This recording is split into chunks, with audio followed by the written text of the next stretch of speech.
Here we go. Good evening, everybody. Today is June the 18th, 2020. It is now 6:32. We're running just a wee bit behind, but that happens in this new normal. People trying to figure out, and the computer's trying to figure out how we are going to get online sometimes, and it can be a little bit challenging at times, but we are doing our best I'm getting a little bit of feedback. Is that me doing that, or is that somebody else's speaker being on? Okay. Again, as I just said, sometimes you run into a little bit of technical difficulty, but we'll get through it. Again, today is June the 18th, 2020. And you, if you didn't know it, are at a meeting of the Rochester City School District Board of Education. Welcome. We are glad you are here. We noticed that when there are hot issues, there are lots of people in attendance, but we've also noticed since we've been online in this new normal since COVID that people attending and watching these meetings is even up when there's no controversy. And that's very important because a lot of the good stuff that we do as a district happens during these moments. The sad thing is sometimes people only tune in when there's a controversy, but there's a lot of good stuff happening in this district. And if you've tuned in today, if you sort of follow along with some of what we're doing, you will see some of that good stuff. People being hired, major purchases being made, all in support of our children. Now, I realize that if you're able to follow in the terms of the documents, you may not know exactly what's going on, but don't hesitate to call the board member who is the liaison to your school, to call our central office. And I know the superintendent, Dr. Leslie Meyer-Smalls, is always accessible in her staff to answer questions that you may have. So this isn't the be all and end all, but it is a way to sort of see how we operate on your behalf as a government. So having said that, the first thing we always do at these meetings is we set aside a moment of silence. Tom, I'm sorry, this is my bad, my fault. Are we prepared to do, because I said we would alternate at our meetings to recognize 8 minutes and 46 seconds. Do you have that graph ready, or no, did I not let you know about it? I do, we're all Okay. set. And people may say, well, geez, well, you could be getting done with the business of the people. Part of the people's business is to contemplate how we can make our community, our society safer and more just. And the Board of Education members want people to have that opportunity, even in our meetings, to think about that. And you might be thinking about how can you improve your schools? How can you improve relationships in your community? But we want you to have that time because we're certainly going to take full advantage of that 8 minutes and 46 seconds. So please take some time, think about how you could improve the community while we do the same.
think everybody's back online. Again, thank you for taking the time to do that. Should you have any ideas, again, contact your board liaison for your schools, or just contact the board office at boardofelducation@rcsdk12.org. And we will certainly entertain any suggestions or ideas you have, or when school is back in session, or maybe not, speak to your principal, or your city council person, or your county legislator, or your mayor, and tell them what ideas you have to improve our city. All right, the next item on the agenda is the Pledge of Allegiance. As I've said on behalf of the Board of Education, this is a moment that some of us choose to stand and some of us choose not to. And in America, as we teach our kids, you can do that. So join me in whatever way you deem appropriate in reciting or not reciting the Pledge of Allegiance. I pledge allegiance to the flag of the United States of America and to the republic for which it stands, one nation, under God, indivisible, with liberty and justice for all.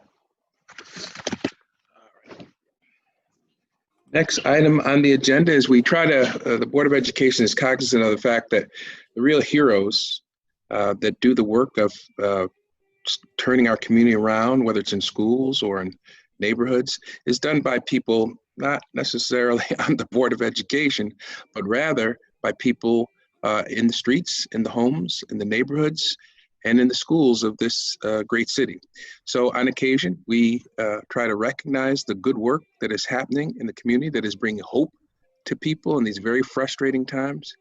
And we have invited, the Board of Education has invited you, the citizens, the employees of the district, anybody really. If you know somebody, you're watching this program, and you know somebody who's brought hope into somebody's life, call us up, send us an email, identify that. And that the people who are making the nominations can be city, school district employees, and they can be citizens. But let us know who out there is bringing hope to our community, to our children, and to our families. And so today we have Eva Thomas. She is the principal of number 57 school. And I'm just going to keep it real with you all. This is Eva's second nomination. Don't be hating on Eva because she has taken the time to nominate people. We encourage all people to nominate folks. I'm very happy that Eva, who I consider to be a hero in this community, has taken the time to nominate her schools. But Eva, you're there? Yes, sir, I'm right here. So the floor is yours. Right. Well, thank you, President White, for accepting my nomination today for Heroes of Hope. I'd also like to say good evening to all the board members, all the new board members. Welcome, Dr. Jallo and Carlene. I think we've met before and have done some work together. So welcome to all of you, and thank you for allowing me a few moments to speak. I am honored to be representing Early Childhood School 57. Say behind every great leader, there is an amazing team, and I would not be a good leader if it not were for my team. Next slide, please. I just like to acknowledge all of the individuals from all of the different unions and also my community partners. One of my favorite African proverbs, if you could go back, please. Go back one slide, thank you. One of my favorite proverbs, African proverbs, is it takes a village to raise a child. And as you can see, all the individuals here from all of the unions have taken part in making School 57 what it is today. Next slide. Thank you. So during COVID-19, there were several things that my team did that were amazing, from sending out birthday cards every month to students, to doing content Jeopardy, to creating their own teacher YouTube channels, to dropping off packets, to doing a car parade and dropping off certificates and moving update gifts, from mailing out packets, from participating in social emotional staff training so that they can support our students at home through maybe because they may be going through some trauma based on the separation from not being at school. They attended several professional development opportunities. They participated also in virtual platform field trips and attended all staff meetings and did so many other things. There's countless of things that they did. One of the things that really amazed me is that they held classes at 6 in the evening because parents couldn't make it at the regular time. So they chose to survey the parents to find out what worked for them, and they accommodated our parents. Next slide, please. The next slide is just some fun things that we've done at School 57, and some things were led by our students. Some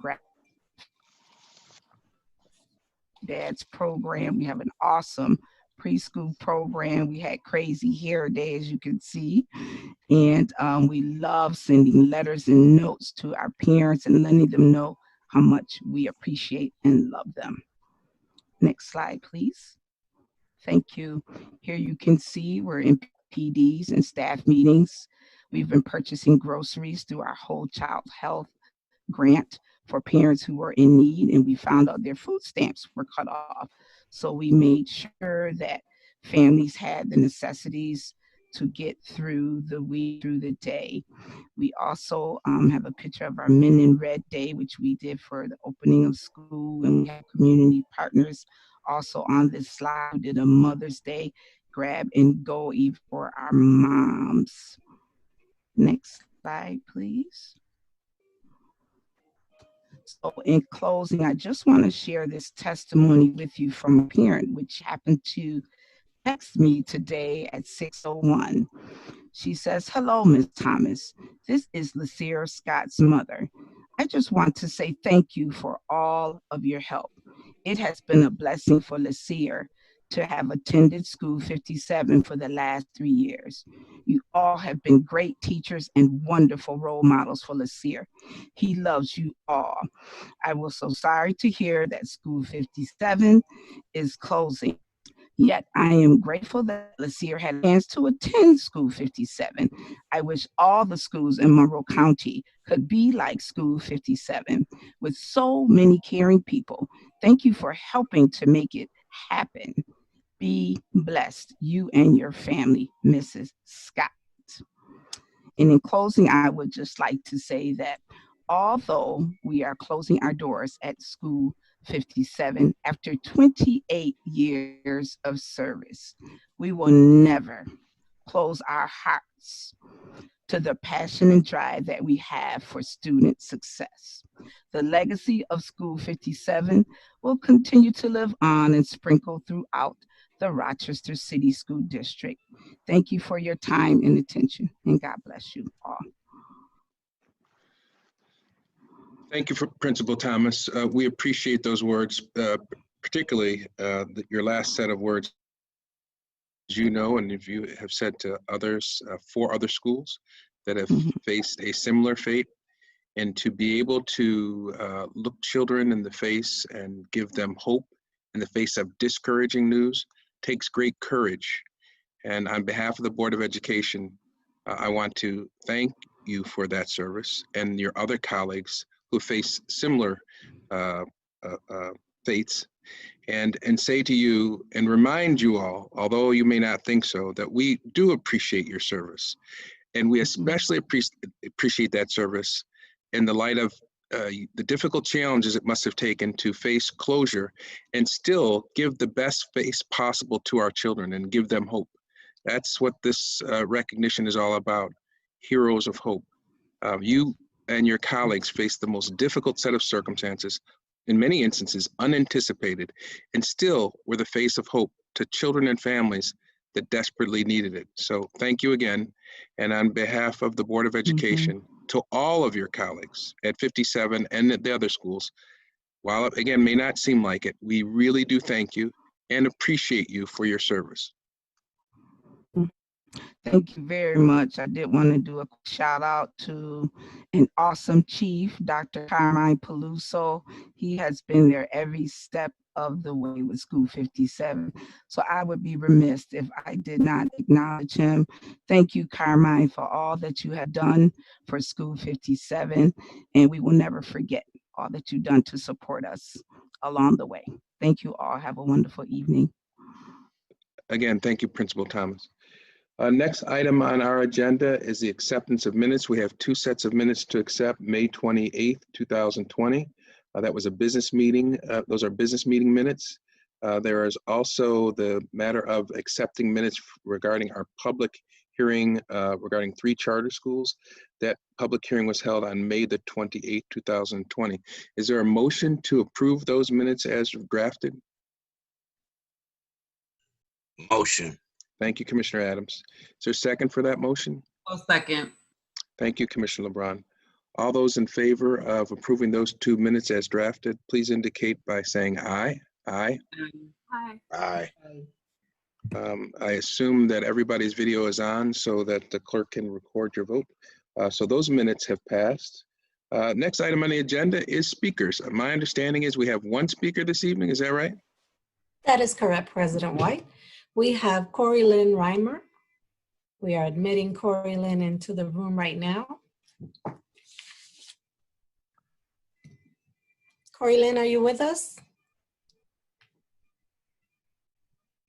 You're muted.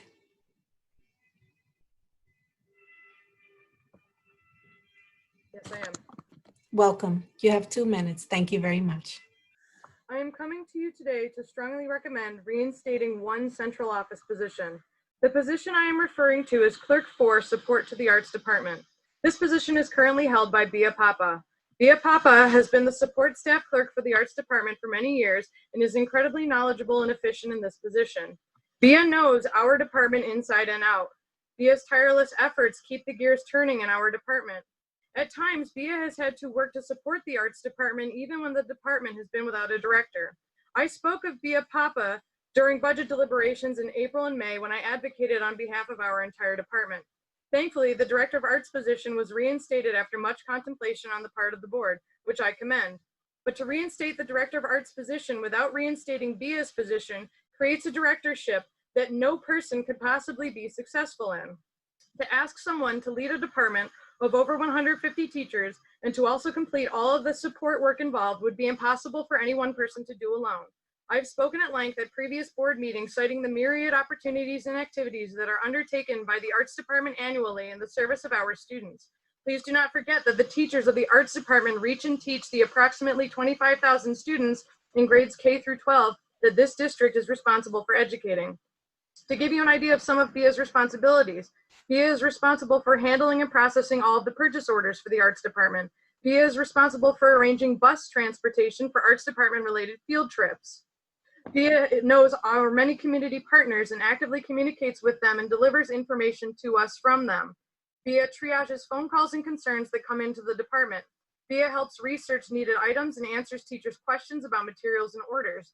Bia collects all the information and paperwork needed from our arts learning experience partners.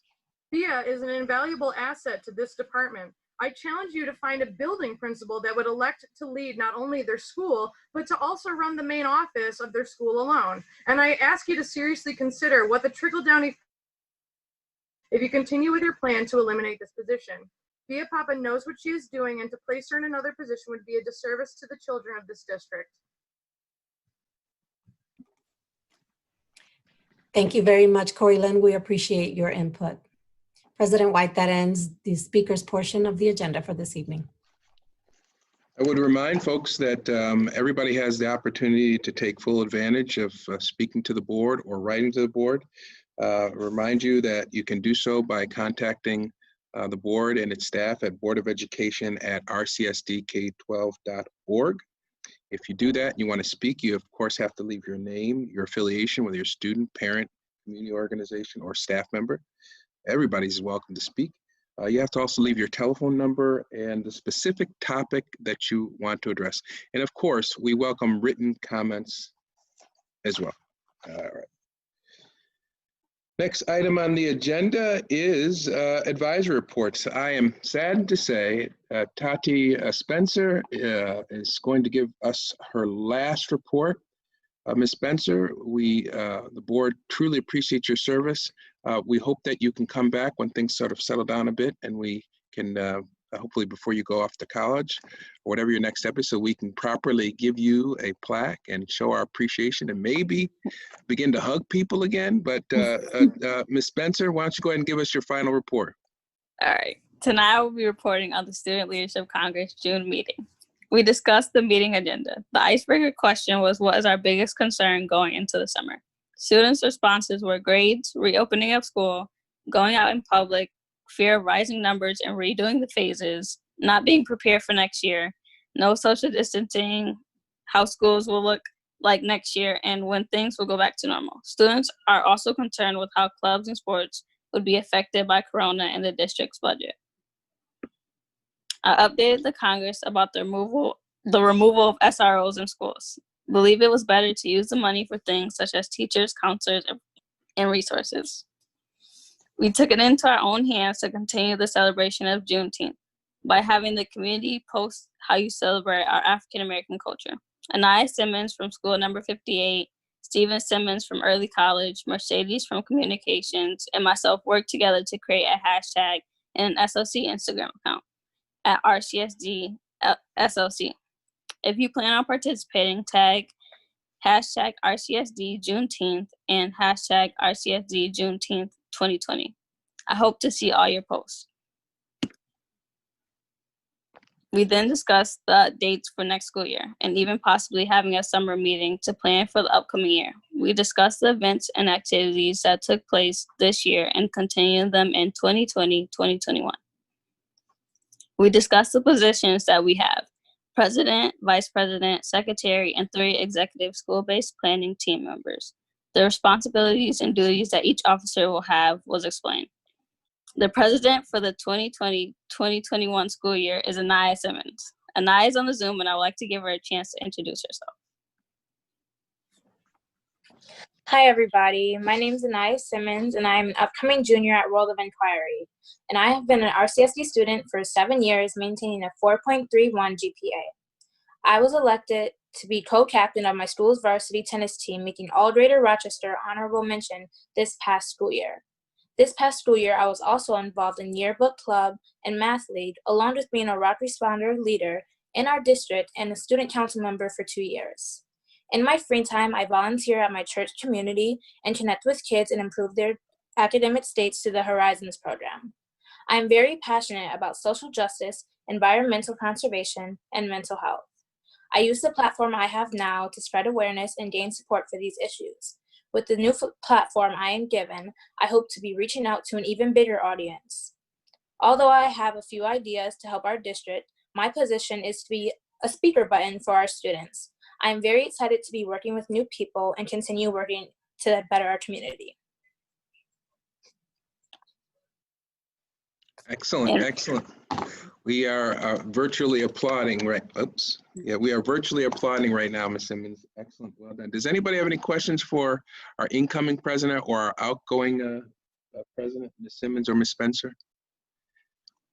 Well, trust me, Ms. Simmons, there will be a lot of questions coming your way offline and online, but thank you for agreeing to serve in this position. And Ms. Spencer, thank you, thank you, thank you. The Board of Education really appreciates your service. And again, we hope that you can find the time between now and, let me back up a bit. What are you gonna do? What's the plan after you graduate?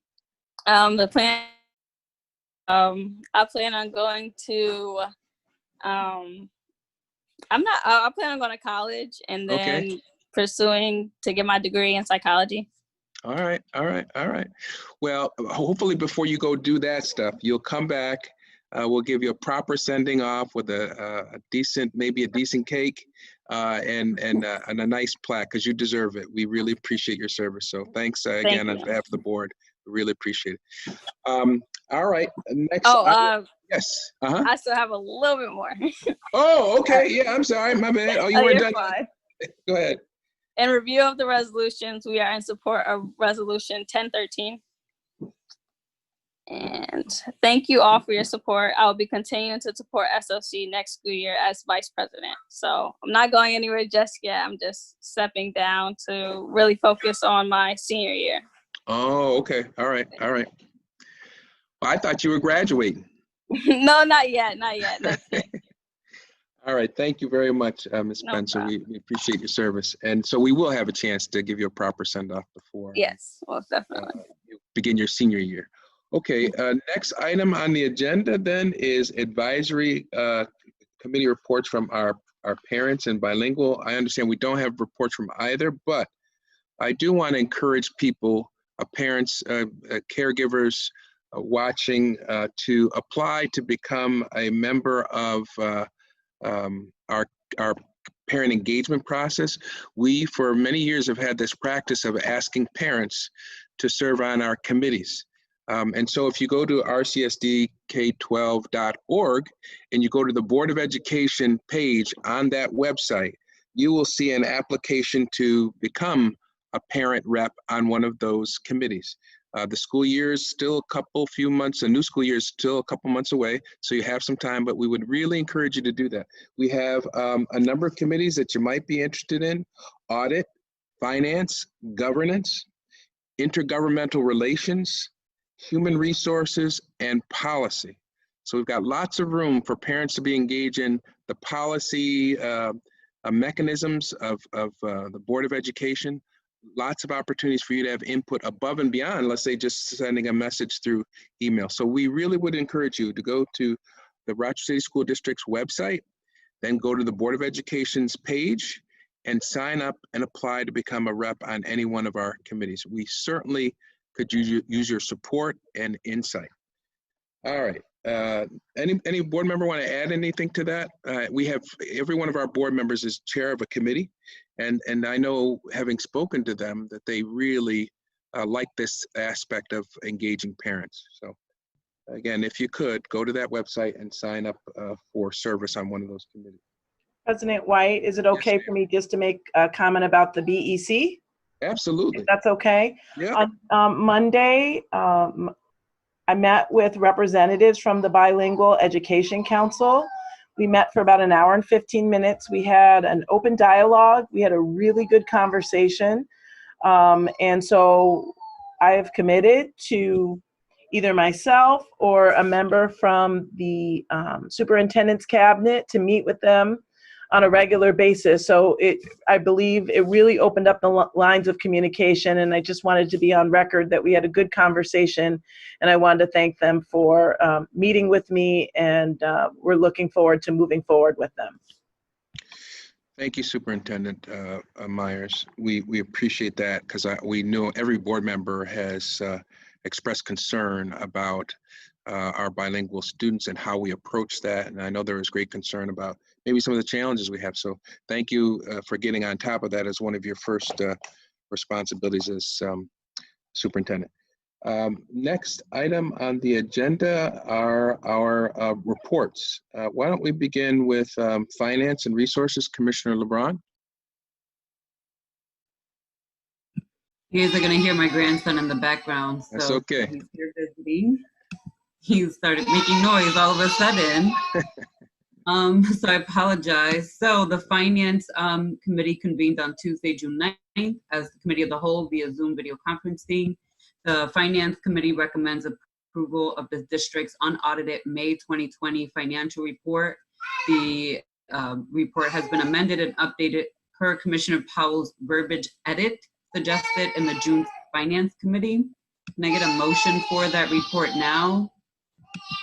Motion. Can I get a second? Did you capture that, Marisol? All those in favor, say aye. Aye. Aye. Sounds like your grandson's in favor. He's been quiet this whole time, and then I unmute, and he's decided to make noise. So the Finance Committee discussions during the June meeting focused on the usage of the budget hold-up game as a potential fiscal professional development training for the board. This is now intended to be folded into the board's next retreat session. Shifting the district's budget projections to actuals. Once a new CFO has been onboarded, this transition will be considered. and end of July date has tentatively set for this discussion to be readdressed. The committee also discussed the need to review and or audit the district's charter school reconciliation reports, including those specific to special education students. This has been suggested to track the flow of funds going to charter schools and back to the districts as students transition between institutions. And additionally, the committee discussed a similar need for a quarterly review of the district's substitute teacher usage by FTE and dollar value. This report will be developed between HR and the finance departments. It is anticipated that the development of both reports will be discussed further in upcoming finance and or audit committee meetings. The next finance committee meeting is July 21st, 2020. And that concludes my report. Thank you, Commissioner LeBron. Commissioner Malloy, I believe you have a report from governance. Yes, I do. Good evening, everyone. The Governance Committee met as a committee of the whole on Tuesday, June 16th, 2020. The topics that we discussed during this meeting included our board self-evaluation, which is going to be due on June 30th, 2020. We were also provided an update on the Distinguished Educators Report by Superintendent Myers-Small. The superintendent will be making recommendations for the board to consider related to the reporting format. We also discussed the development of an annual board professional development plan for our 2021 school year. These include our board retreats, committee-specific training, like our fiscal training that Commissioner LeBron just referred to, our professional development that's mandated by the Distinguished Educators Report. We also looked at the superintendent evaluation tool and our goals. We briefly reviewed board budget goals and discussed what we'll be adding to the board bylaws. We also discussed a change in the annual calendar for business meetings, and we're going to be combining the district and the East business meetings from 2 meetings to 1 meeting each month. We also reviewed the tentative Board of Education 2021 travel schedule, and we're going to be outlining how these professional development opportunities align with board goals during the retreats this summer. Our next governance committee meeting is going to be Tuesday, August 11th, 2020 at 5:30 p.m. And that concludes my report. Thank you. Thank you, Commissioner Malloy. Are there any questions for Commissioner Malloy or Commissioner LeBron? I forgot to ask. I've got my participant screen up so I can see who's raising their hand. If not, what I'll do is I will read. I'll tell you I'm reading it.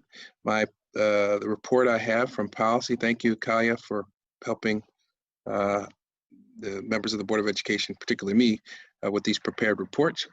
As chair of policy, I want to report that we, as you all know, had a meeting on June the 2nd.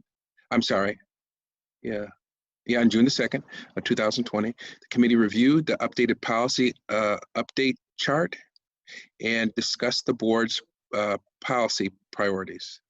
Next policies slated for review in the upcoming policy meeting are the Code of Conduct, the Student Attendance Policy, the Purchasing Policy, the Academic Intervention Services Policy. And the Board of Education and the administration will also be considering the development of the implementation of an online credit recovery policy. Seems to be particularly appropriate these days, as suggested by the New York State School Boards Association. The Policy Committee also reviewed the Policy Deliverables Matrix and discussed the plan for ensuring that all policy reporting requirements are reviewed by the board throughout the next academic year. The district administration will be working closely with the board staff to update the deliverable matrix for the next committee meeting, and the superintendent will designate the responsible administrative staff person assigned to each policy deliverable. So for you folks out there who haven't had this discussion before, we have a list of all the board policies, basically the law is governed by the Board of Education, directives to the superintendent. Sometimes over the years, superintendents didn't follow them and Board of Educations didn't pay any attention to their own rules. Well, several years ago, this Board of Education said, now we're going to start making sure we're doing what we say we were going to do. In conjunction with the administration, we regularly review these policies to make sure, let's say, for example, if they're supposed to issue an annual report, that they issue the annual report. The committee also reviewed pertinent New York State School Board Association policies and suggested updates to the student attendance policy and the online credit recovery policy. Dr. Jallo, the newest member of our team, who of course is the state monitor, addressed the policy committee with regard to the code of ethics policy and the conflict of interest policy provisions. After discussion with general counsel, it is anticipated that there will be some suggested changes to this particular policy. These will be discussed at the July policy committee meeting. Let's see, the policy committee also discussed Appendix A, which is a standard of conduct for the code of ethics.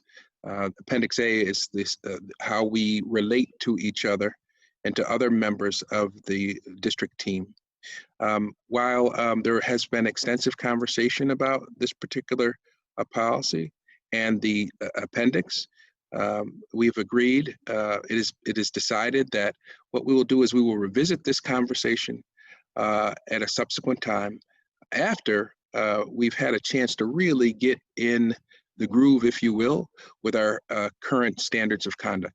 And in that regard, let me just mention, I know you all received a copy of the standards of conduct, which unanimously the board adopted. We also agreed, I think it was Vice President Elliott who suggested that, it might have been another commissioner as well, who suggested that we actually sign each off on these standards of conduct because this was relatively new. And by the way, for those out there who don't know, we work really hard on these standards of conduct. And I'm very proud to say that as a Board of Education, we agreed on how we should conduct ourselves. And we agreed that we would sign off. We haven't, I don't think everybody signed off. So I distributed via email those, the standards of conduct. And I would ask that you sign it as we all agreed we would, and then forward that for filing to our clerk. And that concludes my report, other than to say the next policy committee meeting will take place on July the 7th, 2020. All right, let's see. I think we've covered our reports. Dr. Myers, you're up next with your superintendent report. Thank you. If you would put my presentation up. Thank you so much. So I have the distinct pleasure of being the only superintendent in Monroe County who has 16 commencement ceremonies to go to, and it is indeed my goal to get to all 16. I think I'm on commencement number 5. So hold me to it and ask me at the end of the season, how many did I actually make it to? So I just have to, I want to start the presentation and I'll end the presentation with acknowledging the class of 2020. If you will go to the next slide. I certainly want to welcome new members to the superintendent cabinet. Dr. Janelle Morris is going to be starting August 3rd as the Deputy Superintendent for Teaching and Learning. Dr. Morris comes from Buffalo Public City Schools, and she's currently serving as the Chief Academic Officer. Melody Martinez Davis will be starting July 1st, so she will be joining us sooner rather than later. She will be serving as the Deputy Superintendent for Student Support Services. Ms. Martinez Davis is actually more than halfway through her doctoral program, and her focus is on social emotional learning and trauma informed. So pleased to have her join us. And then Carlene, who is on the Zoom meeting with us tonight, is our interim CEO. That's me, CFO. And we are thankful that she is willing to serve in that role on an interim basis to help us as we move towards finding a permanent replacement for that role. So welcome to Rochester City School District to all 3. Next slide.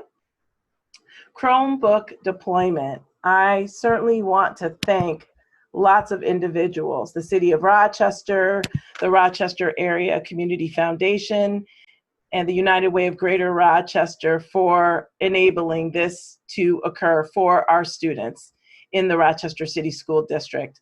I did have a chance to publicly thank them a week ago when we were at Edison Tech. Each one, there was a representative from each one of those entities, and they were highly impressed with the flow and deploy the Chromebooks. It's a well-oiled machine, and it goes incredibly well. I also want to thank the board for approving the donation last month that allowed us to purchase 2,000 Chromebooks. And so we were able to provide Chromebooks to 4th and 5th grade students and tablets for pre-K students. So I think that's important to share. And I want to thank Glenn Vanderwater and his team for a successful deployment to make this happen for our students. Next slide. A transition planning. I know that tonight the Board of Education is deliberating a resolution relative to SROs, knowing that when we transition, we will no longer have SROs in schools. It's important for Rochester City School District to have a thoughtful plan in place. We are meeting with several stakeholders next week to develop a thoughtful plan for moving forward in the 2021 school year. Our plan will include a review of our school and district data. We need to look at what are schools that maybe have more hotspots, and then we want to make sure that we apply a restorative lens. So we are open to possibilities, and I know that several community members and individuals outside of our community have emailed me about moving forward, and so I'm looking forward to meeting with my team to determine the next course of action, and then I will update the Board of Education of what that specific plan is. So we thank you for your patience. Next slide. Regents exams. Earlier this month, parents of our 7th through 12th grade students received notification from the Rochester City School District informing them about an update relative to Regents exams, and this was from the New York State Department of Education. So we sent a letter to families telling them of their right to decline the exemptions that were granted this year for Regents testing due to COVID-19. The letter included additional information as well as an exemption declaration for their review. And certainly if parents or caregivers would like to decline these testing exemptions and do not want them to remain in school next year, they should certainly contact their child's school. Next slide. Summer school for extended school year for special education. If you remember earlier this month, Governor Cuomo signed an executive order which allowed, it said school districts may offer in-person special education services for students with disabilities. So we had 4 options that we considered, and I'd like to thank Chief Keisha for outlining what those options are, and she put together a very comprehensive plan. We could have face-to-face instruction, we could have continuation of distance learning, face-to-face with just related services only, or instructional programming via distance learning. And so you have before you resolutions to approve staffing, and I just wanted to be clear that that plan reflects the instructional programming via distance learning. We have talked to the other big 5, and actually all 4 of the big 5 are offering ESY summer school via distance learning. So that's just to keep you in the loop. Next slide, please. Student artwork that is displayed for our calendars. So I'd like to congratulate the 14 students whose artwork will be featured in Rochester City School District's 2021 school calendar. The 14 students had their artwork selected by staff members from Rochester who voted on submissions from more than 100 students. Incredible talent. Artwork was selected from both the elementary and secondary levels, and these young men and women have already received certificates in the mail informing them that they were selected for this honor. The overall winner for elementary schools was Lilith Coate, an 8th grader at school number 17. And the overall winner at the secondary level were art students from the Edison Tech Studio. We've been showcasing our work on the district social media sites, and I've been retweeting it whenever I see it. And I just want to, again, congratulate all of our students for contributing not only to the calendar, but for just using their talent, skills, and abilities in this way. Next slide. The question that I get asked more than anything is, what will school look like when we reopen in September of 2020? And so to that end, we are working on a framework that will outline just what our possibilities are, so it's very clear, because I've said over and over again, we could either continue online, we could have a hybrid model, or we could have students coming back to attending with the typical brick and mortar attendance. So we want to just make sure that it's very clear what that looks like for our families, certainly for our staff. And so the goal is to have the framework completed the first week in July, and we'll make sure we keep you updated.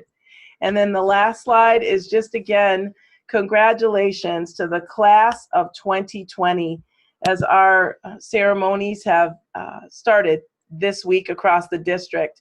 This year did look different, but I want to thank our school chiefs, the principals, the staff, the families, and students for their patience and understanding as we navigated through this global pandemic.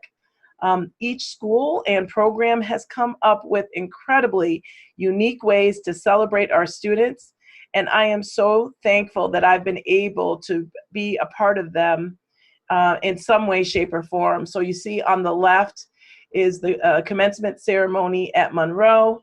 Students and their families came to the parking lot. They checked in, and then they walked down a beautifully decorated hallway, turned around the corner, and then the staff played Pomp and Circumstance. Students were each individually conferred their degree or their diploma, and then their family could take a picture with them. It was so beautifully done. At IAHT, Integrated Arts, similar process where students came in with their family. The student marched down the aisle, and then a very personalized commencement speech was delivered to each student. Today at School of the Arts, it was a graduation parade. So families lined up in the Memorial Art Gallery parking lot, and then the families pulled around to the curb. Students got out of the car, walked down a quote-unquote red carpet, personally received their diploma from Kelly, the principal. Then they continued down, and then they had pictures taken. So while it's not the typical, with the speech and in a large forum, I actually like this. This is much more personalized. And so I want to thank every single person in our district and those who have volunteered to take photographs and just to help our scholars. And I just want to share one more quick thing. At Integrated Arts and Technology, after every student graduated and the family moved, the custodian came and cleaned the area up to make sure that it was set for the next group of families coming in.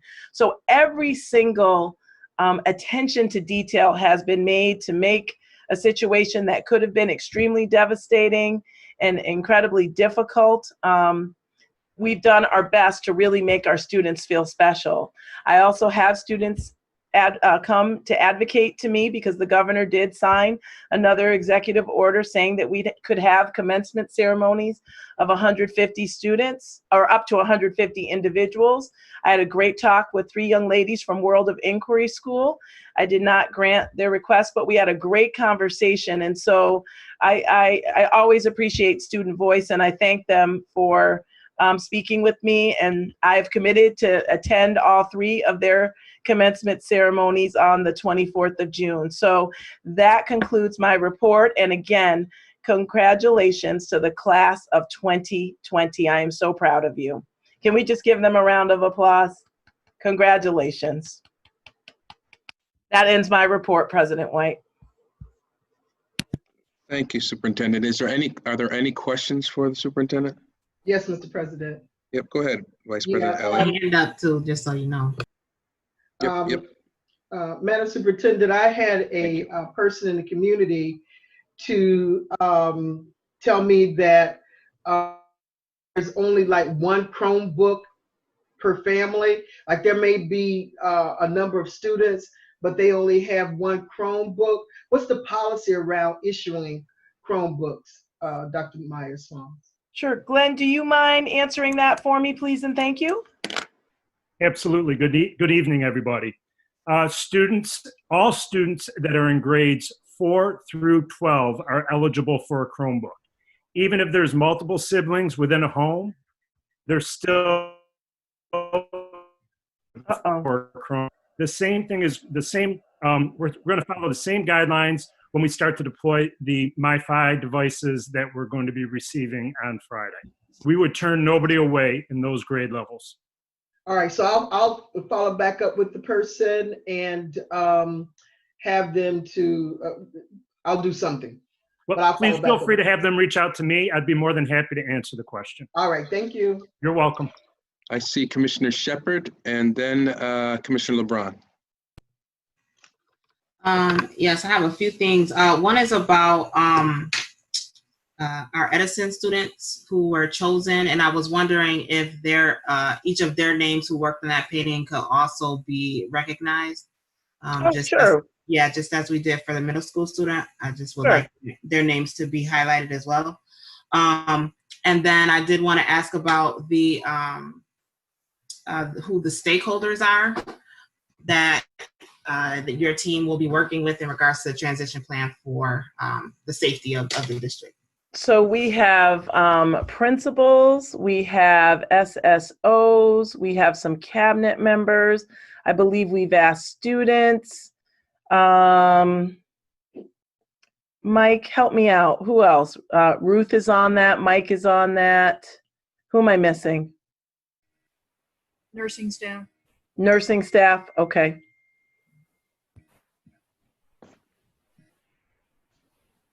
You all set, Commissioner Shepard? Commissioner LeBron? Yeah, I just had a question. Actually, I wanted to just clarify what Glenn also said, because I know he said 1 per household, but then he started breaking up a little bit. And I know that we haven't been able to deploy Chromebooks for all ages yet, or all grades yet. Mm-hmm. So if he could just clarify that piece, because I don't know what the ages are for the community member that Commissioner Elliott mentioned. But I think that's an important piece that I think, Glenn, you kind of broke up on my end. I don't know if other folks heard you, but I think that's important to recognize that we have not deployed to all grades yet. Correct. Yes, you are correct. Okay. We have not deployed to all grade levels at this time. We have deployed only to grade levels 4 through 12. And with the MiFis that are coming in, which there'll be more information coming, those students will be eligible in kindergarten through 12th grade to ensure at least families have internet connectivity. Okay, thank you. And then ask this question, if I. I'm sorry. Commissioner LeBron hadn't finished. Yeah, so actually I just wanted to ask if we have considered hosting an in-person graduation at a later time. So I commend and applaud that schools are have put together these alternative graduations for students because of COVID. But I know that I've had a lot of families reach out not satisfied with the plans, and it's interesting because I've heard from families from different schools, and some of the plans that they would support are from parents that had access to those plans in another school, and they weren't happy with those plans. And I get it, because most of you may know, my kid graduated from Brockport. We just went in front of the college and took a picture, and there was no alternative ceremony, and she's not interested in coming back at a later date next year to do the walk, but that's college, and she got a graduation in high school, and it's just such an important time for students and families to celebrate. And I know that I'll use Soda as an example. They did a drive-through, and I did have parents from Soda reach out that they don't have a car. So they were like, how are we supposed to get there? And that they limited, how many cars could come if there was like other family members that drove them. So I just would like us to have these conversations around an alternative high school graduation for our students in the near future. That's something that I had thought about. I know that there might be some options. I certainly wanted to just kind of get through this week, right? But that is something that I thought that that I might.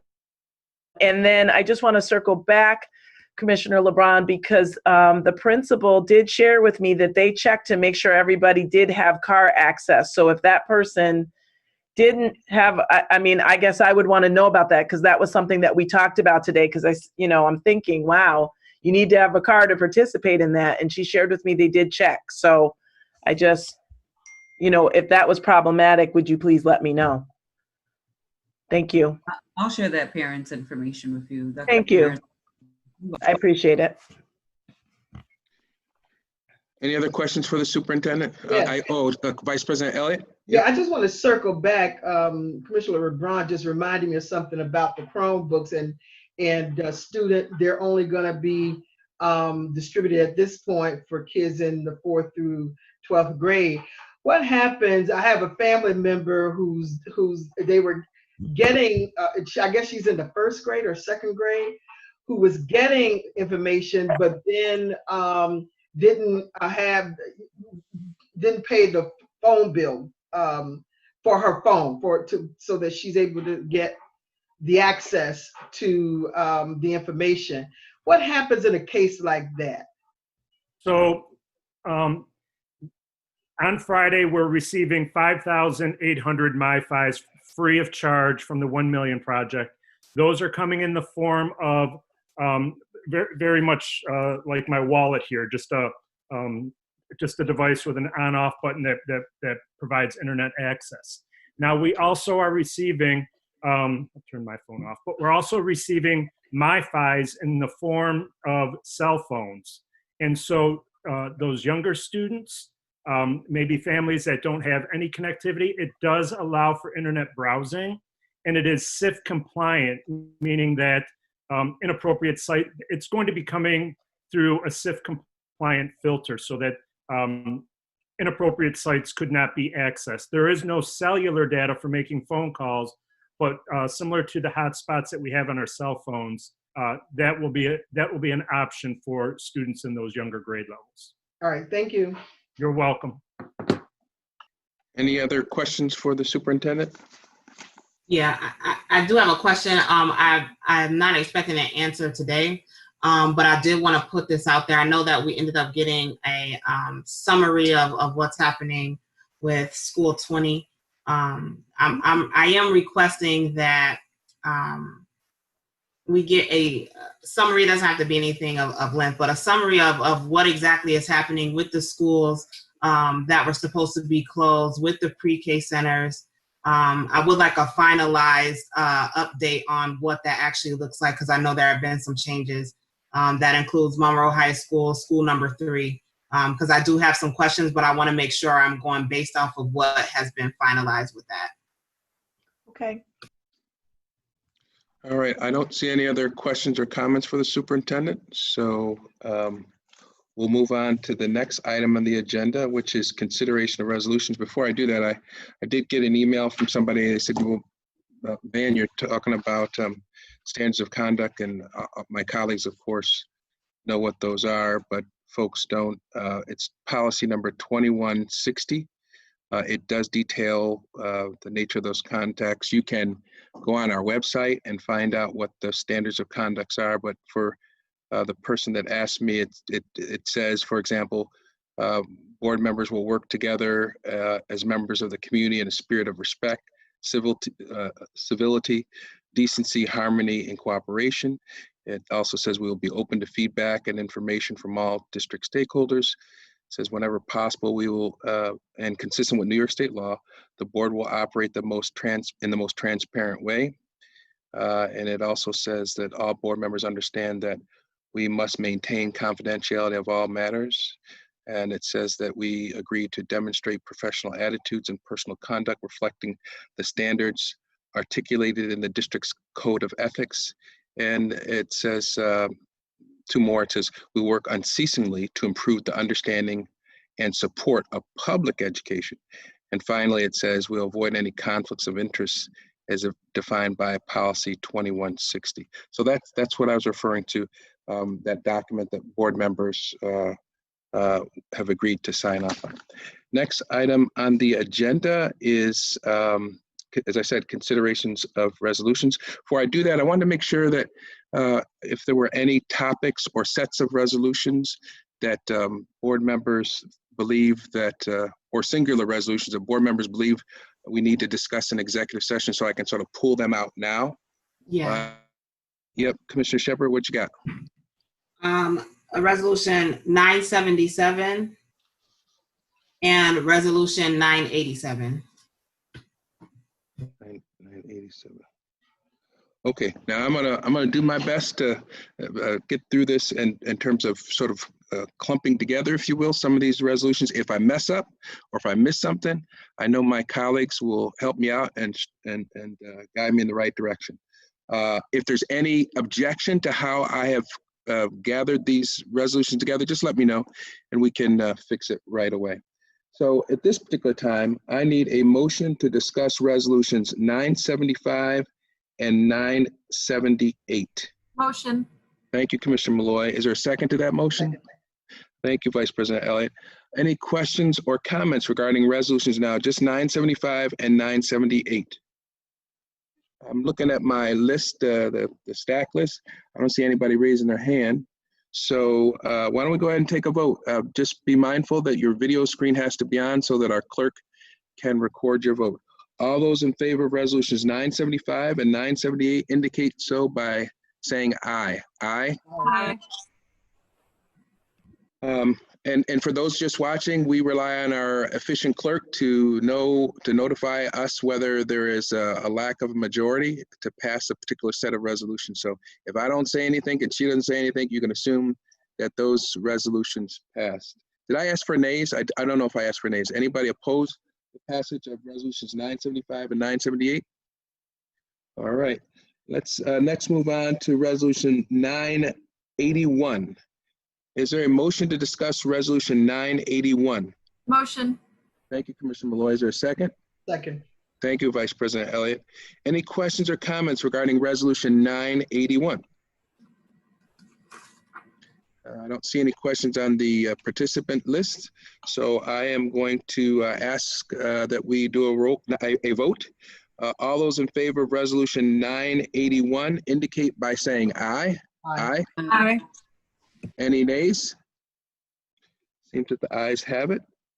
Next, I need a motion to discuss resolution 986 and 980 and 988, 989, 990, and 991. So Essentially, moved. thank you, Vice President Elliott. Is there a second? Seconded. Thank you, Commissioner Malloy. Essentially, what I did is I skipped per Commissioner Shepherd's directive 987. So all those motions in between those consecutive numbers. Any questions or comments regarding those particular resolutions? See any? So all those in favor of the resolutions that I've indicated, let me just make sure I have this correct for the record. It would be 986, 988, 989, 990, and 991. Indicate by saying aye. Aye. Aye. Aye. Any opposition? I'm a no to 990. Thank you, Commissioner Shepherd. Let's next move on to resolution 993. Can I get a motion to advance resolution 993 for discussion and conversation? Thank you, Commissioner Malloy. Is there a second? Second. Thank you, Vice President Elliott. Any questions or comments regarding Resolution 993? I don't see any questions on the participant. If you guys are wondering why I'm verbalizing the participant list, is because I know sometimes I don't go back and forth to that screen. I want to make sure I don't miss anybody's hand being raised. So since there are no comments or questions reflected on that participant hand raising list, all those in favor of Resolution 993 indicate by saying aye. Aye. Aye. Any nays? Seems that the ayes have it. Next, I need a motion to discuss Resolution 995. Is there a motion? Motion. Thank you, Vice President Elliott. Is there a second? Second. Thank you, Commissioner Adams. Any questions or conversations regarding Resolution 995? For those folks following along, that's a resolution related to teacher administrators being recalled from the preferred eligibility list. Seems that there are no. Actually, Yes. I'm sorry, Ben. I do That's have a all right. question. Yep. Go ahead. So when I read this resolution, it's actually under, so it was a little bit difficult to understand because we're terminating a list of teachers, but then in that termination, it says recall right next to it. So why would that not be a separated resolution to say these are the teachers that were being terminated and these are the ones that are being recalled? Dr. Myers, answer that or have someone else answer it on your behalf? Harry, I'm going to ask you to answer, please. Sure. So good evening, commissioners. So what we tried to do was to break out the recalls, which are in resolution number 995. And then when you go to 997, we've identified, we deducted those, we flagged those recalls from the original RIF list. We have to RIF them, but as we get resignations and retirements, then we can bring them back.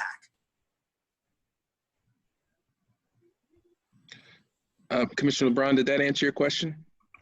No, because for me, like under the subcategory, it's abolishing the positions. So you're abolishing and recalling in the same resolution. So it's almost, the way I read it was like we're essentially laying someone off and rehiring them under an abolishment title for that resolution. And that is part of our process. Again, let's take the elementary tenure area, okay? Because of seniority, we have to RIF so many elementary teachers. However, when we get to like the bilingual elementary teacher, we can recall them because they have a certain certification and skill set that we have to recall to teach our student population. So again, we take the tenure area being elementary. By seniority, we have to RIF 40 teachers. If in fact, if we determine that out of those 40 teachers, 2 are bilingual, we have the right to bring those 2 back to teach our student population. So I guess for me, I understand that part, that if we can recall teachers that we will. I don't have an issue with that piece. I'm just confused why it's under an abolishment resolution.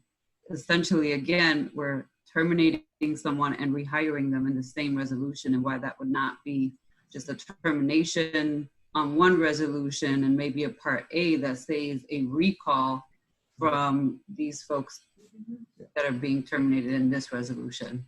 We can, going forward, Commissioner LeBron, I have no problem in doing that, but what we thought that we were trying to make it a little clearer for everyone by indicating that we're recalling that there's roughly 40 teachers that we're recalling from the layoff list. So again, that's identified in resolution 995. If you look at 997, there is a total of 262 teachers that we are abolishing their jobs. And then there's 40 in that 262 count that we're recalling. So we thought that we would flag those to give the audience a clearer picture as to, again, what the net number is out of that 262. So again, we can do it going forward. We can do it any way that the board would like for us to do it. We thought that we were trying to make it clear, but unfortunately, we might have failed at that attempt. No, I think I understood what we were doing, but for me, and I don't know how the rest of the board feels, I would rather that we vote on one resolution that says abolishment and then you have a subcategory in A, so it's resolution 1000, and 1000A is we're recalling 40 positions out of the 200 up top, and here are all the teachers and their foreign studies I saw was a lot of the teachers that were listed as their area of specialty. That's just me. I don't know how my board members feel about it, so let me just put that out there. But for me, so let me try this one time, right? So in essence, we have to abolish the positions, right? Right. So that is why, again, you see in 997 that there's 262 abolishments as relates to a tenure area, okay? So after we abolish those positions, then we have the right, again, based upon student populations and those tenures that, again, looking at the bilingual population, we have the right to recall them, and that's why they're identified in Resolution 995. Again, we can be more than happy to talk more in the executive session if you want, or be more than happy to talk to you offline on it as well. Okay. I see Vice President Elliott raising her hand. Yeah, it just seems to be cleaner this way to me with the explanation. So I would prefer that we leave it the way it is, because there's explanation based on how you are presented it, Harry. Now, that may say that people who are looking at this in the public may not understand. So I don't know if there's some kind of disclaimer or something that we would incorporate with this, but I just think it's cleaner the way in which it's presented.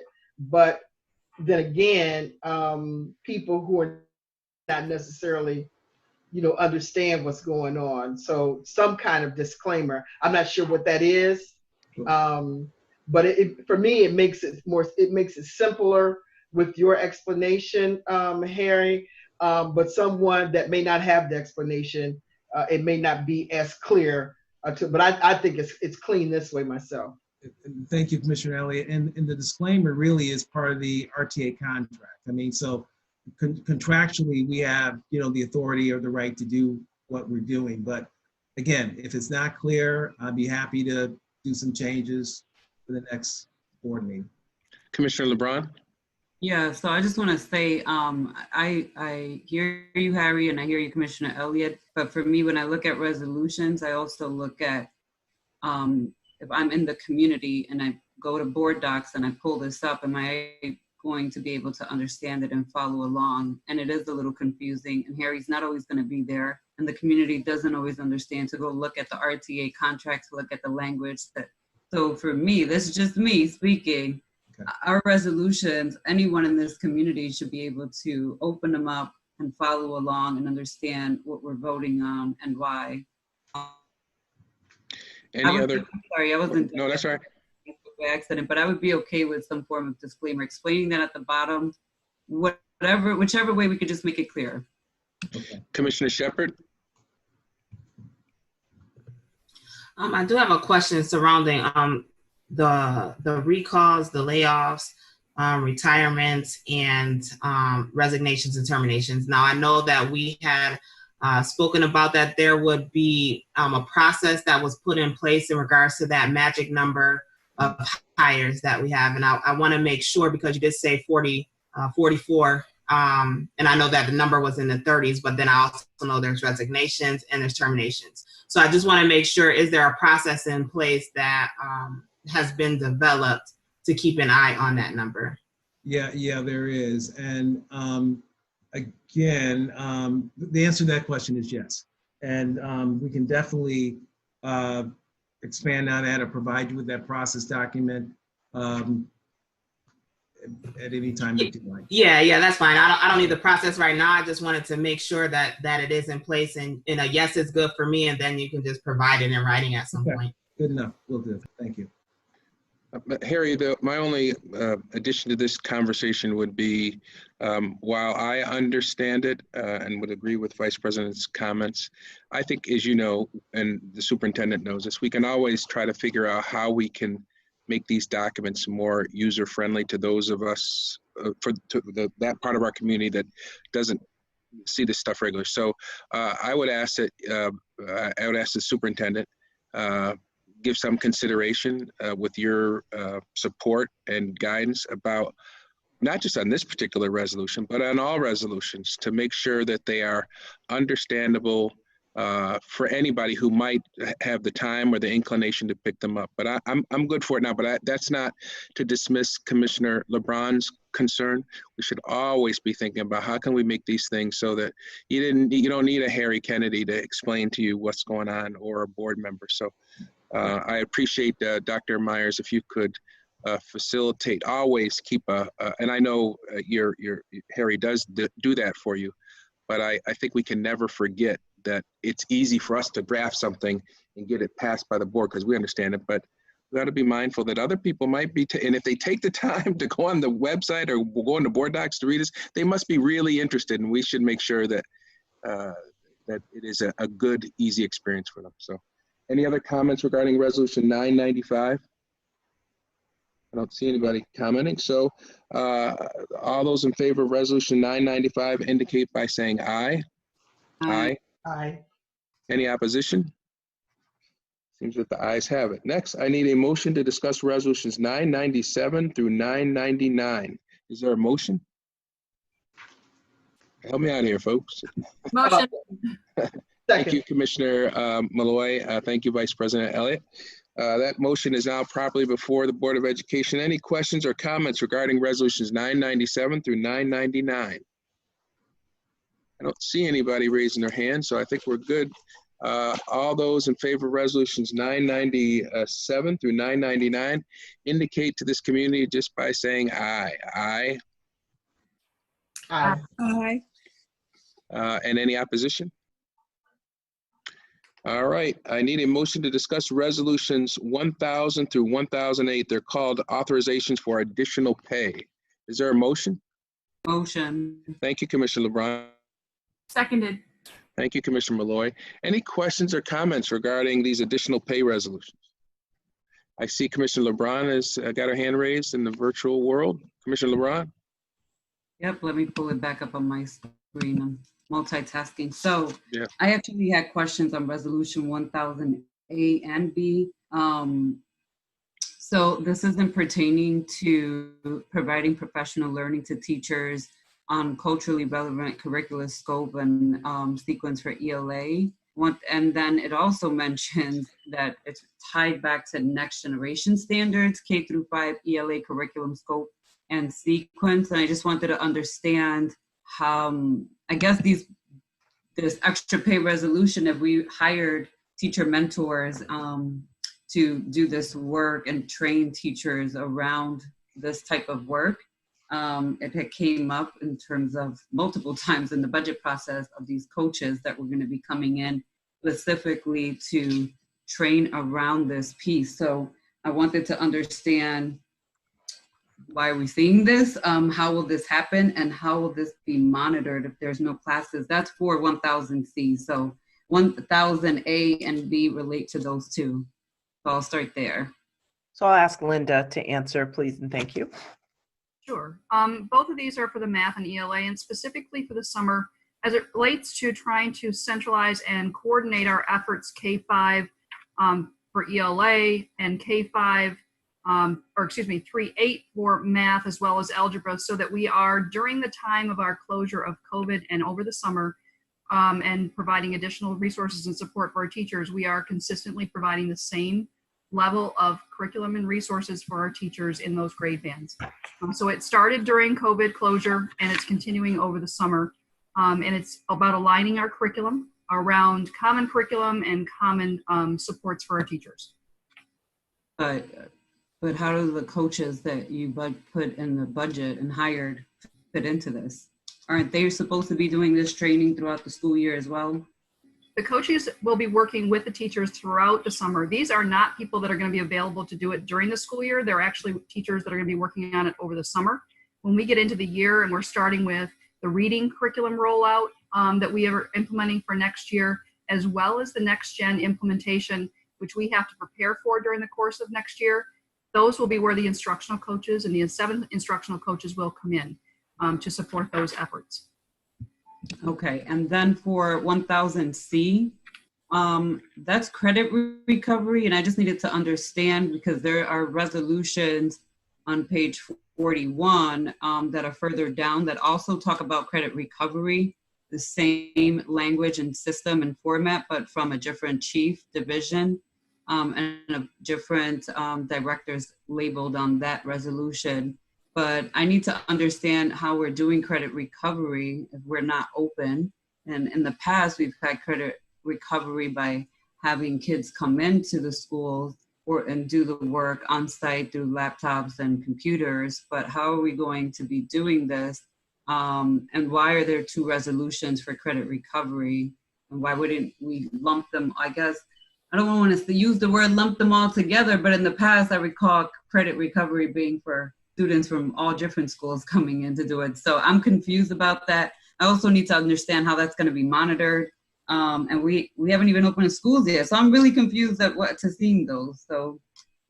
Well, I will address C, and I'll ask Glenn to jump in as well on C. So C is our online credit recovery and initial credit for the summer to get our students to graduation. And that is a Title I grant funded program. Glenn, if you want to jump in on any of those positions. Sure. I can talk a little bit about online credit recovery and what we've done since the closure of school. I've got some really good news that it looks like we're going to come if we don't meet, closing last year's online credit recovery, virtual advanced placement, and initial credit course recoveries. So our online credit recovery teachers are very well versed with using Zoom and other modalities to reach out to the students. We track how long students are online during particular units of the course. We can give you an exact timeline from unit to unit, and assessments and quizzes are not opened up until they've had a one-to-one meeting with their online credit recovery teacher. So it's very closely monitored. And the great news is really our kids are taking advantage of this modality of instruction, where we're seeing, if you compare last year, 25% of our on-time or early graduates the virtual advanced placement, virtual initial credit, or an online credit recovery course. So Commissioner LeBron, your other question, which was, which resolution was the other one? It's on page 41. It's 41B. That also mentions credit recovery. It's way further down. We can talk about that when we get there, but it does talk about credit recovery with another school. Yeah. That credit recovery meant that it was open to all the kids and students who are eligible to take that course to graduate or that program to graduate from all the schools, and why it was separated. We will get there in a minute. That is a school improvement grant approval that we're talking about later on. So if you want to take that now, or we can wait until we actually get to it. I'll wait till we actually get to it because we're not there yet. Thank you. Yes, I see Commissioner Shepard and then Independent Monitor Dr. Jallo. For resolution 1000, Part B, I see that it says in the resolution due to COVID, and I wanted to know, have we sought any relief or reimbursement from COVID dollars that came to Monroe County to cover this expense? We continue to track the dollars for COVID expenditures and will apply and try and get reimbursement as soon as we are able to do so. I just want to point out with B in particular that as we have gone through the remainder of this particular year under COVID, we understand that not all of the delivery of instruction could occur. So students need to start the school year to make up some of that work. So I just want to follow up that it's in particular with algebra, this allows us to work with our teachers to how do we start the year, assess the learning loss that occurred, and fill those gaps as the students start next year, and then proceed through their next year with the new learning and the new content. So it is a big lift. We were not able in a virtual way to get every piece of algebra, for instance, delivered. So I just want to point that out. But we are tracking those expenses, Commissioner Shepard, and we will apply as soon as we have the opportunity to. Do we know if this would apply? Does this meet the requirements? I really couldn't tell you that. I don't know if Carlene is on. I don't know if we have the specificity of the application yet to be able to answer that. Dr. Jallo? Oh, I wasn't done. I thought. I'm sorry. I thought she sorry. passed it over to Carlene. Yeah, I'm sorry. I do not have that information at this time, but I'm happy to look into it. Okay, thanks. And then for 1,000 Part C, for that being online during the summer, how many students are going to be taking advantage of that? We'd be able to serve up to 2,000 students. I don't know the exact numbers yet because we're still signing students up, but we can serve in a virtual format up to 2,000 students. Okay. That's all I got. Thanks. Thank you, Commissioner Shepard. Dr. Jallo? My question is somewhat similar. You know, you have a price tag there over $500,000. So how many students are going to be served in summer school for $500,000? And is $500,000 what you normally spend on credit recovery, or are you spending $500,000 because of COVID? I believe for that kind of price tag, we should have a sense of how many children took classes and what percentage of them failed those classes. And then if that's normal, or if that's just, you know, an outlier because of the peculiar year that we're experiencing.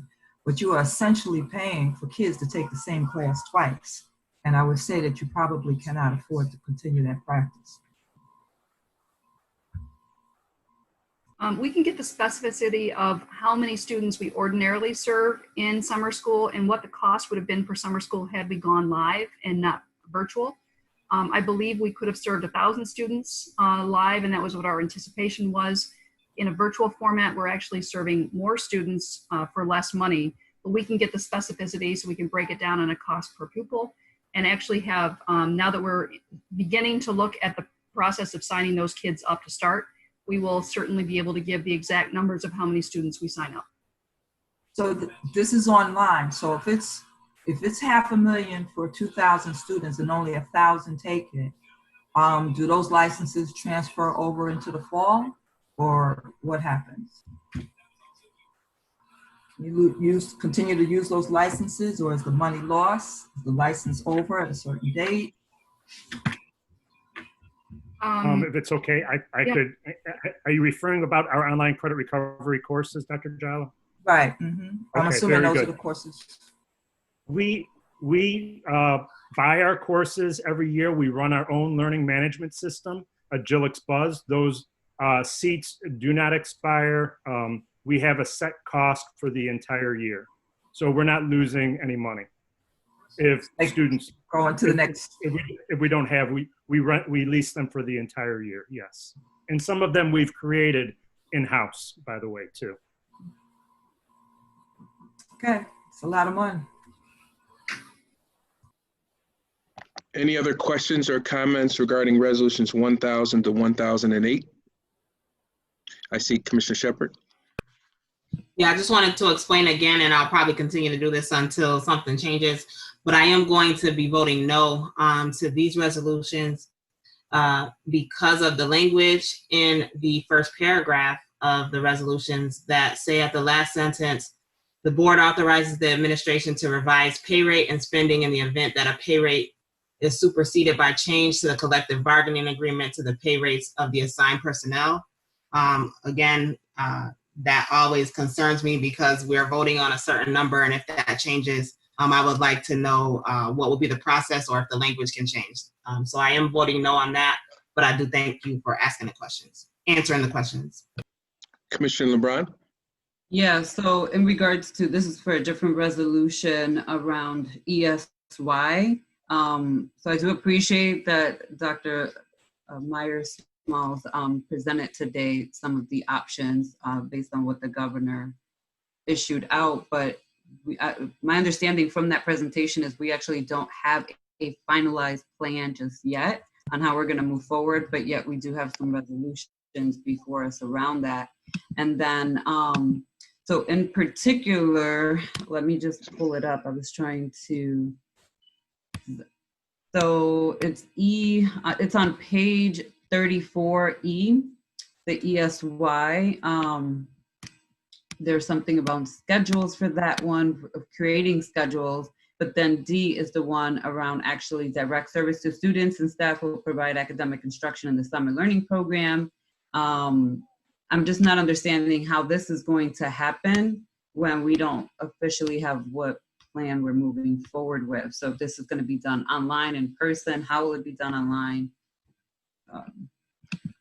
I can answer the first part and then I'll ask Keisha to come on. It is, we did finalize, it's going to be online. Okay. So Keisha, if you can go into a little more detail, I'd appreciate it. Yes, good evening, commissioners.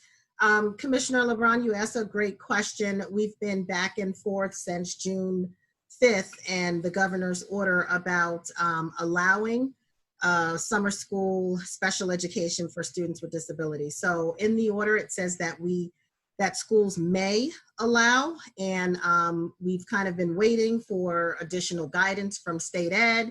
We've been waiting to see what our big five districts would do, and we have come up with the determination that we're going to move forward with distance learning.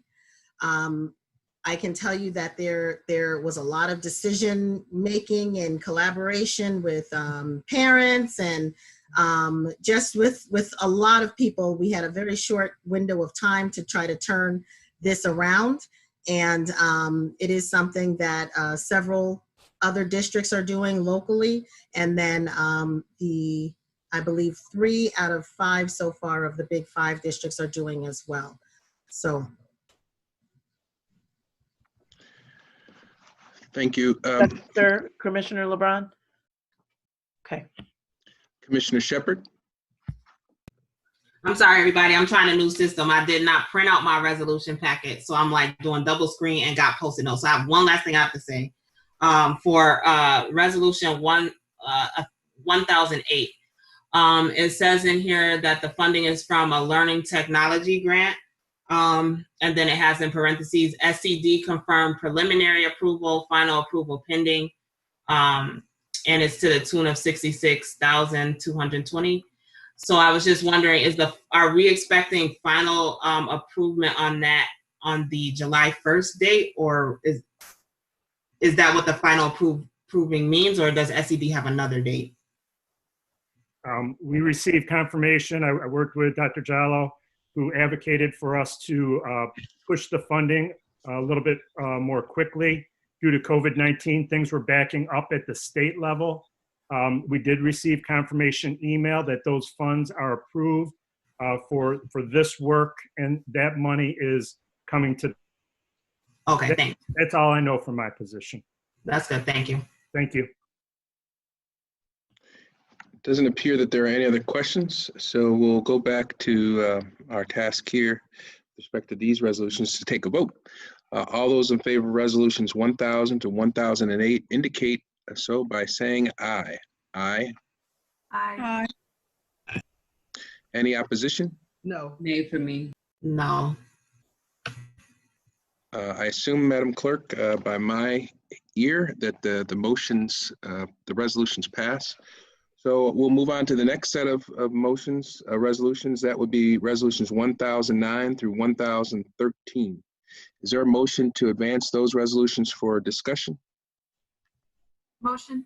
Thank you, Commissioner Malloy. Is there a second? Second. Thank you, Commissioner Powell.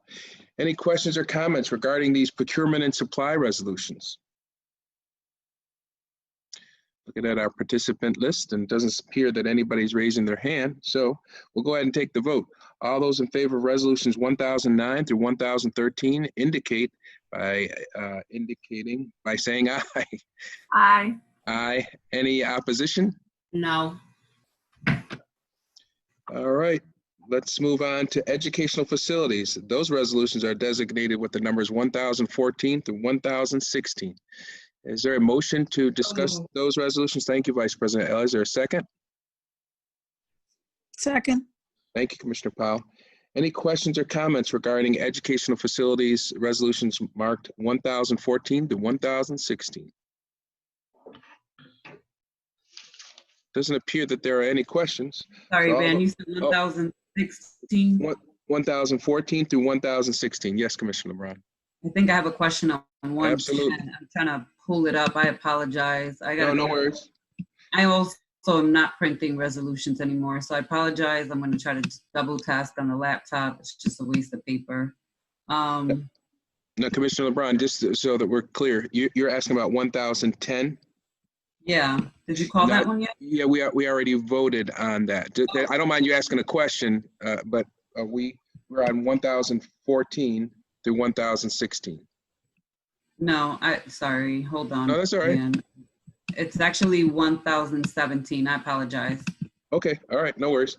So, no, that's okay. So we are on, just to get my memory straight, we're on 1014 to 1016. We've already called that. Now we're taking up, you set, Commissioner LeBron? We good? Okay. All right, we are getting ready to take a vote on 1014 to 1016. Any, just so that we're clear, give people an opportunity, any further questions or comments regarding 14 through 16? Nope. So all those in favor of resolutions 1014 to 1016 indicate by saying aye. Aye. Aye. Any opposition? No. All right. Let's move on to resolutions 1017 through 1027. Let's first get these resolutions on the floor. Is there a motion to discuss these? So moved. Thank you, Vice President Elliott. Do I hear a second? Seconded. Thank you, Commissioner Malloy. All right, questions or comments regarding resolutions 1017 through 1027? I realize that, let's see, those are consecutive, so it's straight through. Any questions or comments regarding those resolutions? Actually, I have just a quick question about 1017. Yep, go ahead. I'm just trying to decipher everything that's in front of me. And can someone just quickly kind of run through it so that I have a better understanding? Is this for all of our nursing services for the district? Is that can someone answer that? It gets contracted through BOCES 1? Dr. Myers, is there someone you want to address that issue, a resolution? Ruth, would you do that, please? Sure. Yes, it is for all our nursing services. That covers nursing services for our school district and also our charter schools. Okay, great. Thank you. I'm looking at the participant list. I don't see anybody raising their hand. Which set of resolutions are we voting on now, Mr. President? Yes, 1017 through 1027. Yes, I have a question about resolution 1025. This is the resolution that eliminates the contractual arrangement between the police department and the district. And the question that I have is in the resolution where it speaks to, let me go back up here. The superintendent will cease any further negotiations with the city for school resource Office of Program Services with the Rochester Police Department. So what happens in case that there is an incident that we need to call the police department? How does that work? I don't know if the Commissioner Adams would like to respond to that since he was the author of the resolution. No, I don't need the commissioner to respond at this point. I need someone from administration to respond to this in the sense that how are we going to do this? Because now and I support, don't misunderstand me, but I just want to understand. I want to what has happened today that I saw in the news in Atlanta as a result of the charges. The police department does not want to go out on calls anymore. So I don't know if there's going to be some repercussions to this. So have you at this point, Dr. Myers-Smalls, determined, or has there been conversation about what happens when we need to call the police, since we're not going to have SROs? No, not at this point. I have not, but that's on the docket for next week when we meet, because we are going to need to. I know that I heard just initially that the response time just in general is going to be slower. So what I need to get an understanding of Initially, we looked at what are the current response times between the nearest precinct and the schools in our district. So I need to have an understanding, is that going to just be by a couple minutes? Is it going to double? Because that will need to go into our planning. Thank you. Commissioner LeBron? I have my hand up too. Well, yeah, I see that. I was just going by the stack. It had her name first. So Commissioner LeBron? Yeah, I would just also like to add, for a number of years, I used to work at Alternatives for Battered Women years ago, and we used to actually track how police officers interacted with our victims that were coming in for shelter and keep data and documentation around that. And I certainly would want us to perhaps have schools keep some sort of data as well. If they're, I would imagine that they have to call 911 just like we do in our regular jobs. If there's an incident at work and I have to call 911, then I call 911. But if we feel that there may be some repercussions or some retaliation, if you will, in the way of slowing down their performance, which I'm not saying that they will. I did read what Commissioner Elliott is talking about. Some of them, it was because the officer was charged with murder of that young man that officers then all historically called off in large numbers. Therefore, they weren't available to respond. But we should, in any event, keep that data, if possible, from schools over the course of the year to see if there is actual evidence of that. And then if that's an issue, we should bring that back. Because at the end of the day, their job is to also serve at schools as well. So we're in the city. So I just want to put that out there. We used to collect that data and then go back and have meetings with the chief and try to advocate ways for RPD back then to interact with victims of domestic violence in a different way. Commissioner Adams? So what we need to look at and realize and know, since we've been a part of this district, is that when incidents happen, we've always had to call 911, even when there's a SRO in the building. We've had to call we've been calling 911. That is their job. If they intentionally delay getting there, they'll be subject to a lawsuit. They tried that in New York City when they changed the stop and frisk law. They tried to do slow response. We're not going to tolerate that. We're not tolerating them not responding to us call. We're city residents that go to this school. We pay taxes up in here. We pay their fee. That's unacceptable. It's unacceptable for that to even be a discussion. And I dare the chief, the mayor, or anybody to question their ability to do slow response. That is absurd. And we need to really confront that the first time it happens. It's unacceptable. No, that's not going to happen. And that thing in Atlanta was about accountability. The officer is being charged, and now they want to pout. That's a rabbit hole we don't even need to have to go down there. Well, I'm going to have this conversation because it's necessary to have, just in case something happens. We're all human and something is going to happen. And while you, Commissioner Adams, talk about the mayor or the chief, listen, it's the unions that concern me, because we know that the unions are a stronghold in this community.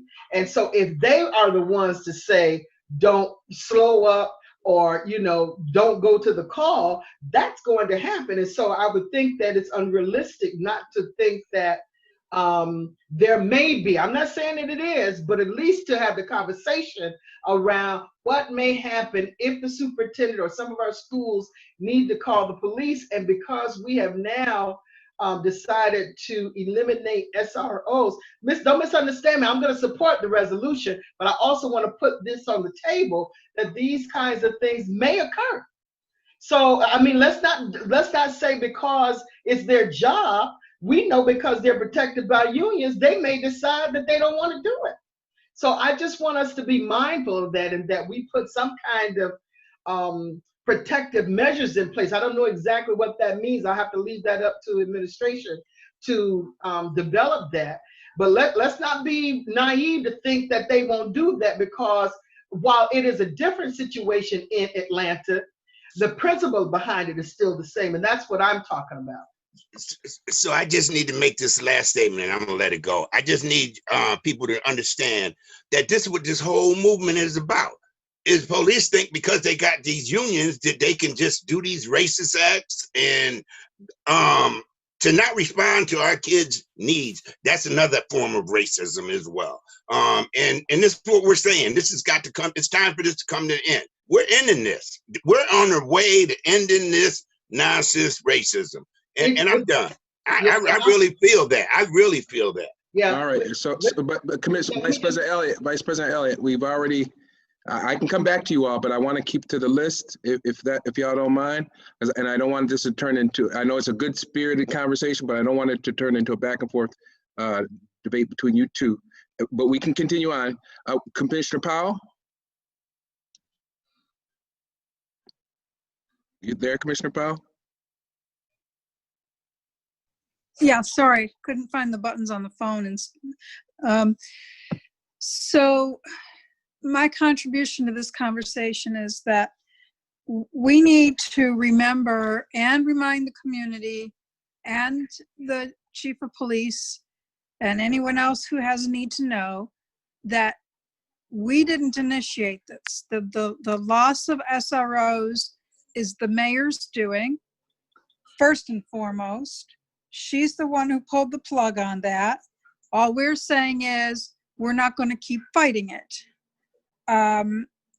And in that, with that context, then, if there is a quality of service problem, we should address it as any other citizen constituent that has a quality of service problem. I don't really know what the mayor's intention was by not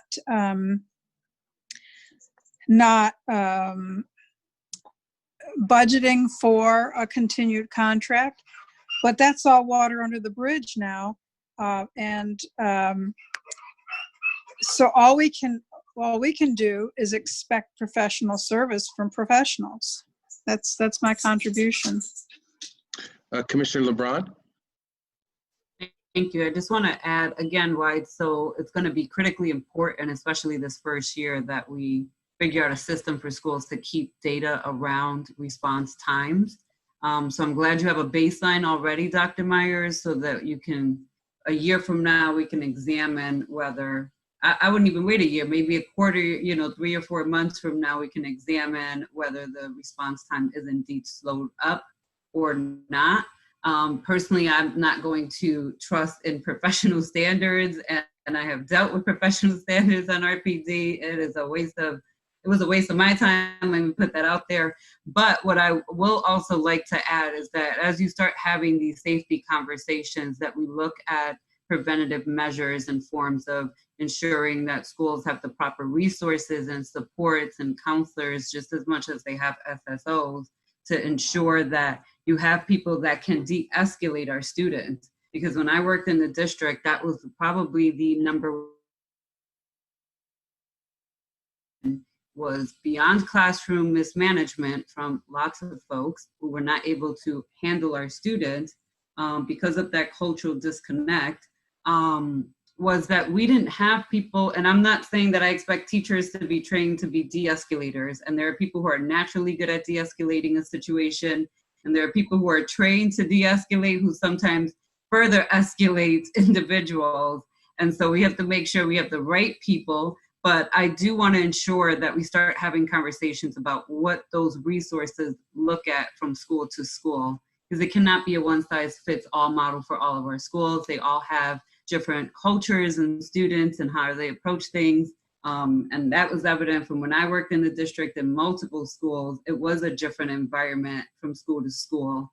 So I just want to make sure that that is part of your conversations as well. I know that you and your team are going to be working hard around the clock, figuring out what the safety plan looks like, but I just want to ensure that it includes resources for schools in the form of social workers and preventative type of measures and resources and supports. Vice President Elliott? Yeah, I just want to also put some historical context around this to Commissioner Powell's point. While the mayor had decided not to continue with the contract, when Commissioner Mary Adams served with me on the Community and Intergovernmental Relations Committee, it was at that point that we were trying to eliminate all of the SROs at that time. And if you recall, we had Chief Simonelli to come over after when we saw that police officer slam that student that was in that chair in her desk, who would not relinquish her cell phone, and we found out that the grandmother had just died and she had no other place to come. And then you had the teacher or administrator that was in the room and did not do anything. So we have been working on this as a board for a very long time, and so I'm glad that we are where we are.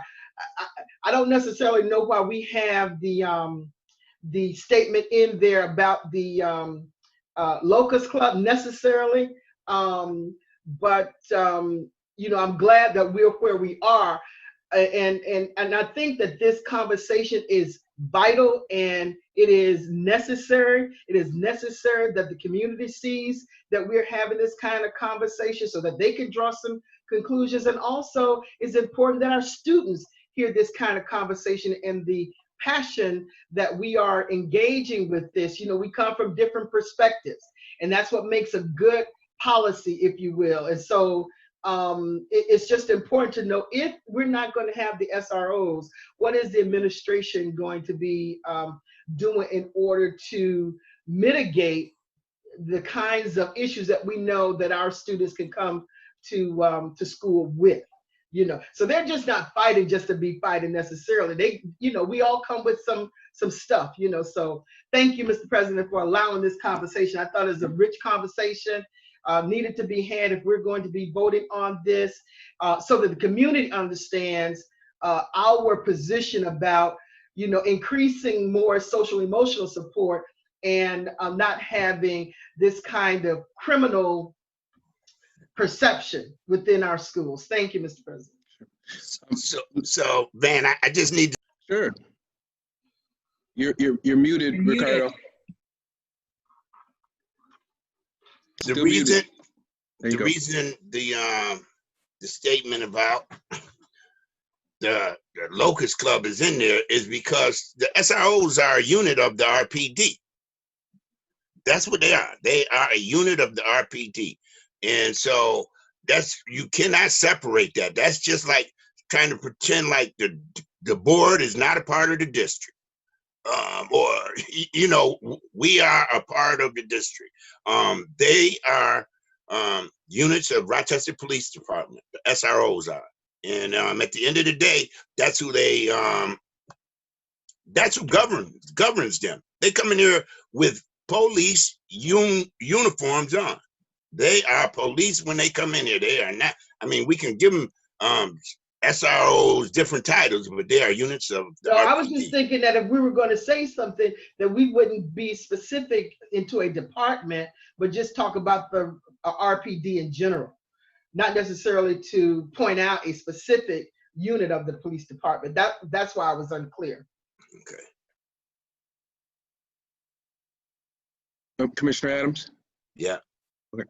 I just want to share a few notes. I want to tell you all, when I write stuff down, I'm getting old, and it's hard to, what I do as a chairperson of a meeting is as you all do when you're chairs of meetings, I try to wait until everybody's finished. So I write down notes, and I do read them, and I don't want anybody to think I'm giving a speech, but it's important that I cover everything that I've not had an opportunity to share while you all are speaking.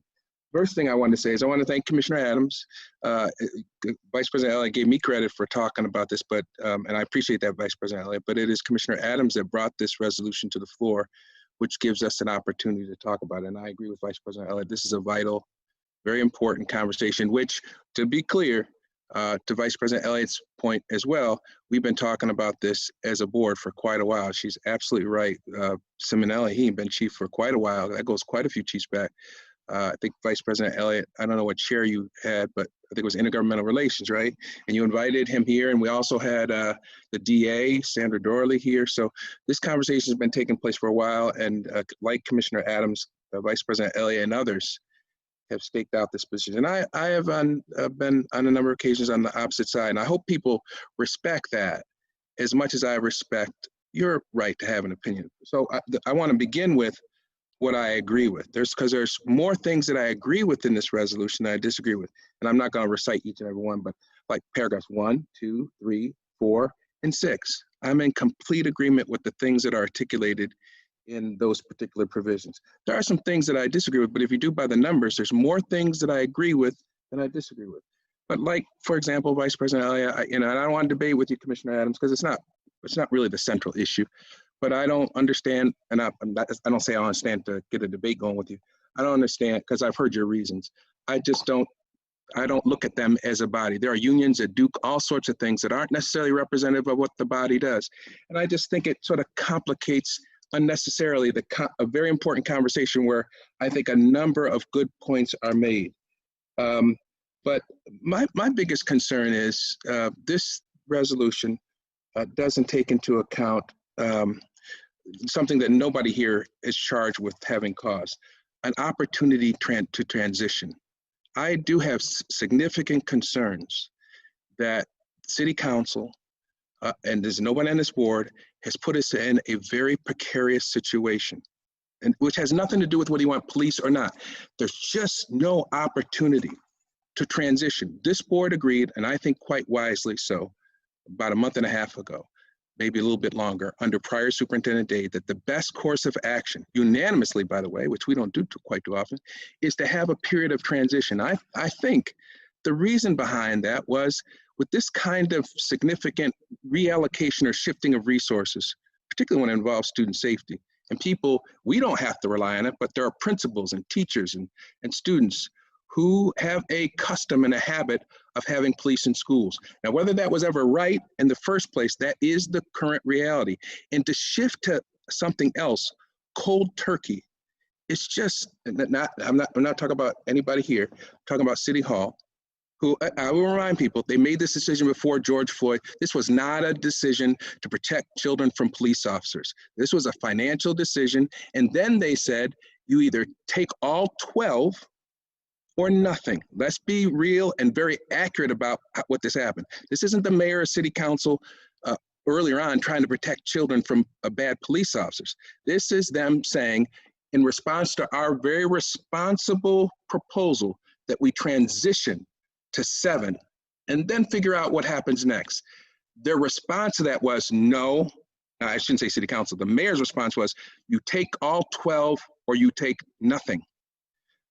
That's just not a responsible way to protect children. And so I, like the rest of you, supported the transition. I wasn't alone in that transition. Every board member supported that transition. The mayor sort of changed the dynamics on that, and that's her right. But let's not be confused about why that change was made, why that shift was made. I would also like to see, added to the good things about this resolution, I would also like to see language at least giving the superintendent, which is our prerogative and responsibility, some direction about where to go. Where do we want to go with this? She may have some ideas, but we're totally within our province and authority to give her some direction. We talk about restorative practices, and that's what this district does. In its historical context, I think that's paragraph 2 or 3, we say, which in the past. And I think the point there is the police are not consistent with that. But I would like to go one step further.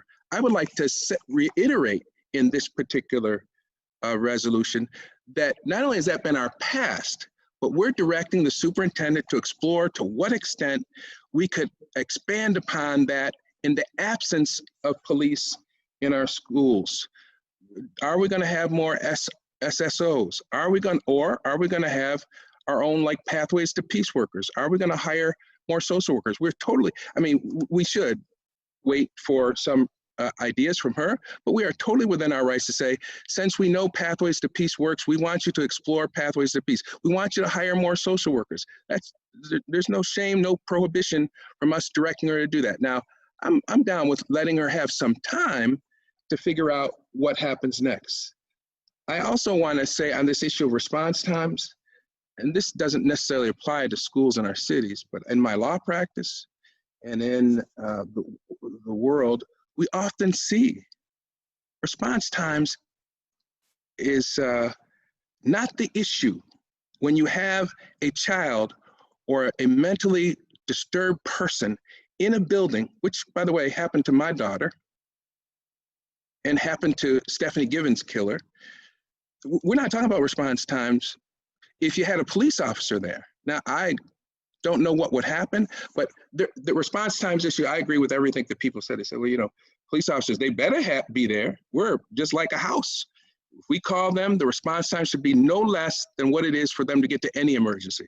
But what about the situation where the person is in the building and you have a police officer who is armed and skilled and trained in de-escalation techniques?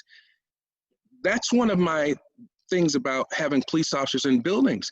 We can go to YouTube right now and find multiple instances. Many of them are in the suburbs, in the rural communities, but it happens in city communities as well. It happens in movie theaters where there is someone armed and dangerous, and to have somebody there present. What happened with that guy? I don't even know what it was. Remember, he was an armed deputy, county sheriff, and he was on the premises, but he didn't go in. And everybody said, well, why would we have you there if you, right? So I hear you, and I am in agreement with everybody who says, hey, they better respond in the normal fashion, but what about the benefit of having somebody there who you don't have to worry about response times? And the other thing that I would note is we're all talking about it creates this criminalization, and I think that was one of the paragraphs that I disagreed with. The police presence sort of enhances the whole criminalization process. That happens, that absolutely happens. But I tell you what also happens, and you all know this, response times. No matter how quickly a police officer gets there, and I know this having been involved in the criminal justice system for years, when they get to wherever they're going outside a school building, domestic encounter, some person intoxicated, whatever the situation is, 9 times out of 10, when police officers are encountering somebody outside the school building, there is a disturbance where the encounter is invariably negative. One of the few opportunities that our community has, because let's keep it real, this community is not going to defund the police. I don't know, that might happen in another community, but that's not going to happen here. So when do our communities have, when do our police officers have an opportunity to positively engage in situations with citizens that aren't in response to negative 911 calls? There's very few of them. And one of them is SROs. Generally speaking, the notion there is that they are not there because there's a crisis, but they're there to develop positive relationships. Most of the time, and I know this from my law practice, I know this professionally as a citizen of the criminal justice system, most of the time when our police officers engage with citizens, it is negative. It is hard to develop relationships in that context. And most of the time, it's with adults or older adolescents. To be able to be in an environment with productive and positive environment with young people when they're doing something positive and productive is an opportunity that simply does not exist for our police or our young citizens. And I worry that if we eliminate that, and unless we have a police department that's really engaged in community policing and so forth, we are going to relegate our relationships to police officers as one that only occurs in the context of negative encounters that always occur when 911 is called.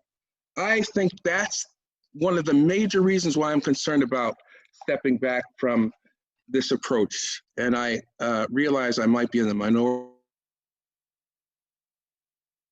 Response to this is not, man, you're crazy, you're insane, but that my comments will be taken in the spirit of having an honest and open dialogue, and we'll just vote after that. I got a list that includes Commissioner Shepard. Yeah, I wasn't going to say too much because I have been kind of feeling like a broken record over the last year since we've been talking about this. But I do want to just make a couple of points as we move forward. I have walked through the fire on my stance for supporting SROs in schools. I still support SROs being in schools. I'm also going to support this resolution tonight because of the way that it's worded, because of the situation that we are in right now. And there's no reason for me not to support. I believe that Dr. Myers-Small and the administration are capable. I think you're breaking up, or am I? I think Commissioner Elliott, you may have to, we're hearing your interference. I hear you, Commissioner Shepard. So I believe that Dr. Myers-Small and the administration, that they are extremely capable of coming up with a plan. And so I will, hold off on any critiques of what they come up with, which is why I don't think that we need to be giving her any direction, because we just don't have enough information to give her anything. And this is the last point that I want to make, because I probably am the last person that would have crossed over to support a resolution like this from this body. And I do want to say that this is, I just have to make this comment. We had this conversation a couple of weeks ago, and it was brought up about the all or nothing. And I borderline begged people to consider going back to all, and to consider having these conversations directly with the police department, because the sentiment behind it was not malicious. And I did share that with Dr. Myers-Small, that it wasn't malicious. It literally has to do with the fact that the SROs are a unit of the police department, which are governed by a contract. And to try to cut half of a unit would put more monetary restraint on the city, because they would still have to pay those officers at the same rate, even though they would be doing a different job. And I borderline begged people to move forward to have this real conversation, because I didn't believe that SROs were being removed by the majority of the board. I'll say that, by the majority of the board, for safety reasons. This literally had everything to do with money, and I just don't agree with that. So I do want to put that out on the record, because I do think it's a little bit unfair to kind of blame the city for giving us an all or nothing ultimatum without going deeper into why we even got to that point. But I do want to say that I appreciate Commissioner Adams for bringing this resolution forward. We did talk about some of the language change, and I am going to support this tonight. But I just want to make it very clear that supporting this tonight has everything to do with the fact that this isn't about me as an individual. I still believe and understand the realities that happen in some of our schools. I believe that we need officers in some of our schools, but I am comfortable with supporting this because I do believe that Dr. Myers-Small and the administration can handle a transition plan. And so I'll wait for further information on that and give critiques if needed at that point. Muted, man. I see, thank you, Commissioner Adams. I see Commissioner LeBron, Commissioner Powell, and then Vice President Elliott. Thank you. I just a couple of points. One, let me just say, I know that you guys are giving some of the historical pieces of how we got to this point, but as someone who's been on the board for 2.5 years and has wanted SRO removals, and I've been a parent in this district, and I repeat this all the time, over 18 years, and I still have children in this district. I'm celebrating the removal of SROs, and I don't care how they were eliminated, because I was not going to ever get the board majority with this board to do the removal. So let me just say that piece. So I personally don't care how they got removed. They got removed. Now we need to move forward. I don't also, and I've said this before in the past, this is on record as well, I do not believe it is our job to allow to create these positive relationships between police and the students, because the reality is that these same police officers who get paid overtime, who work in this community, these are students from their community. It is not the school district's job and community members' relationships. That is the job of the city and RPD, not us. And so therefore we should not be paying for that.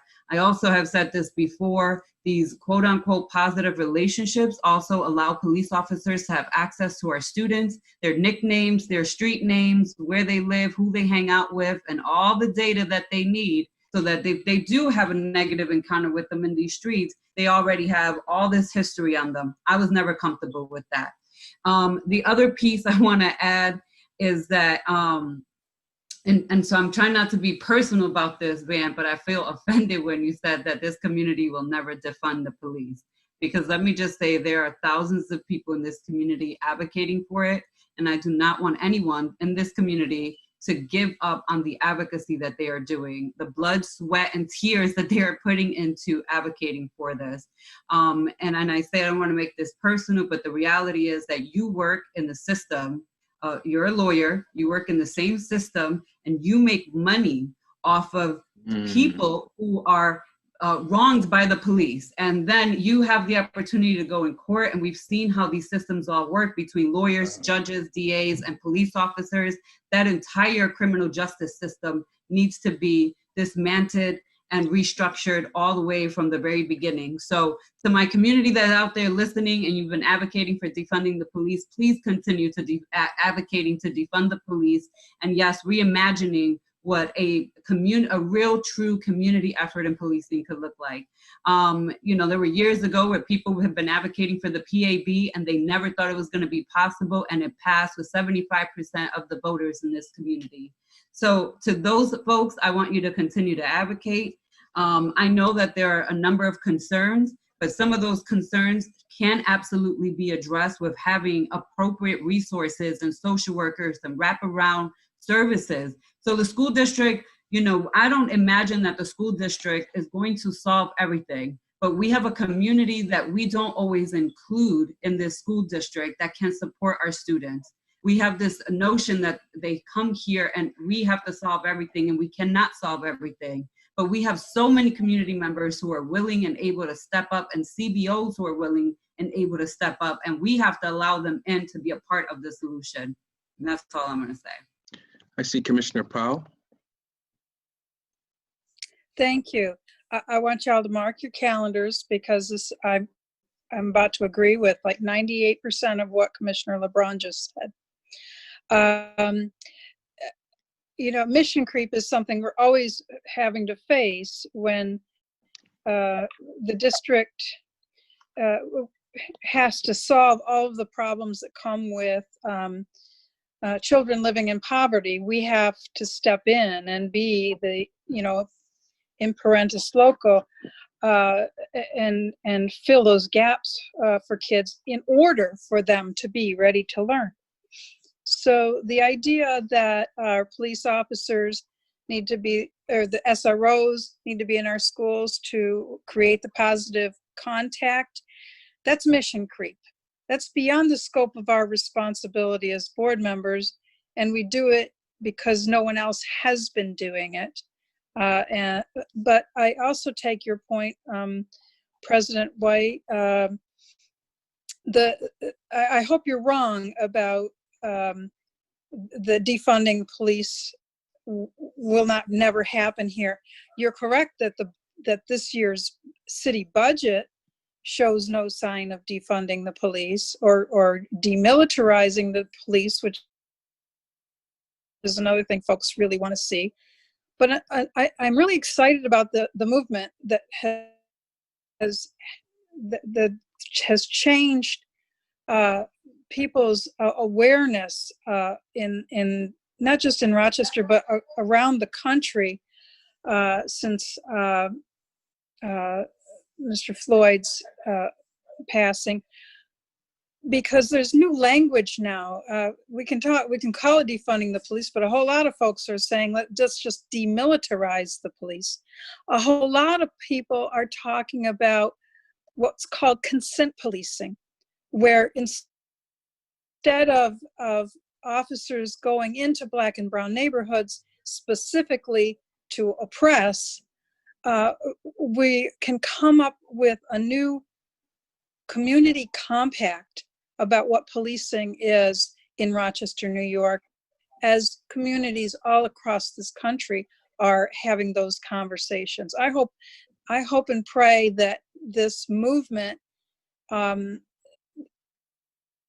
opportunity for us to continue that conversation. But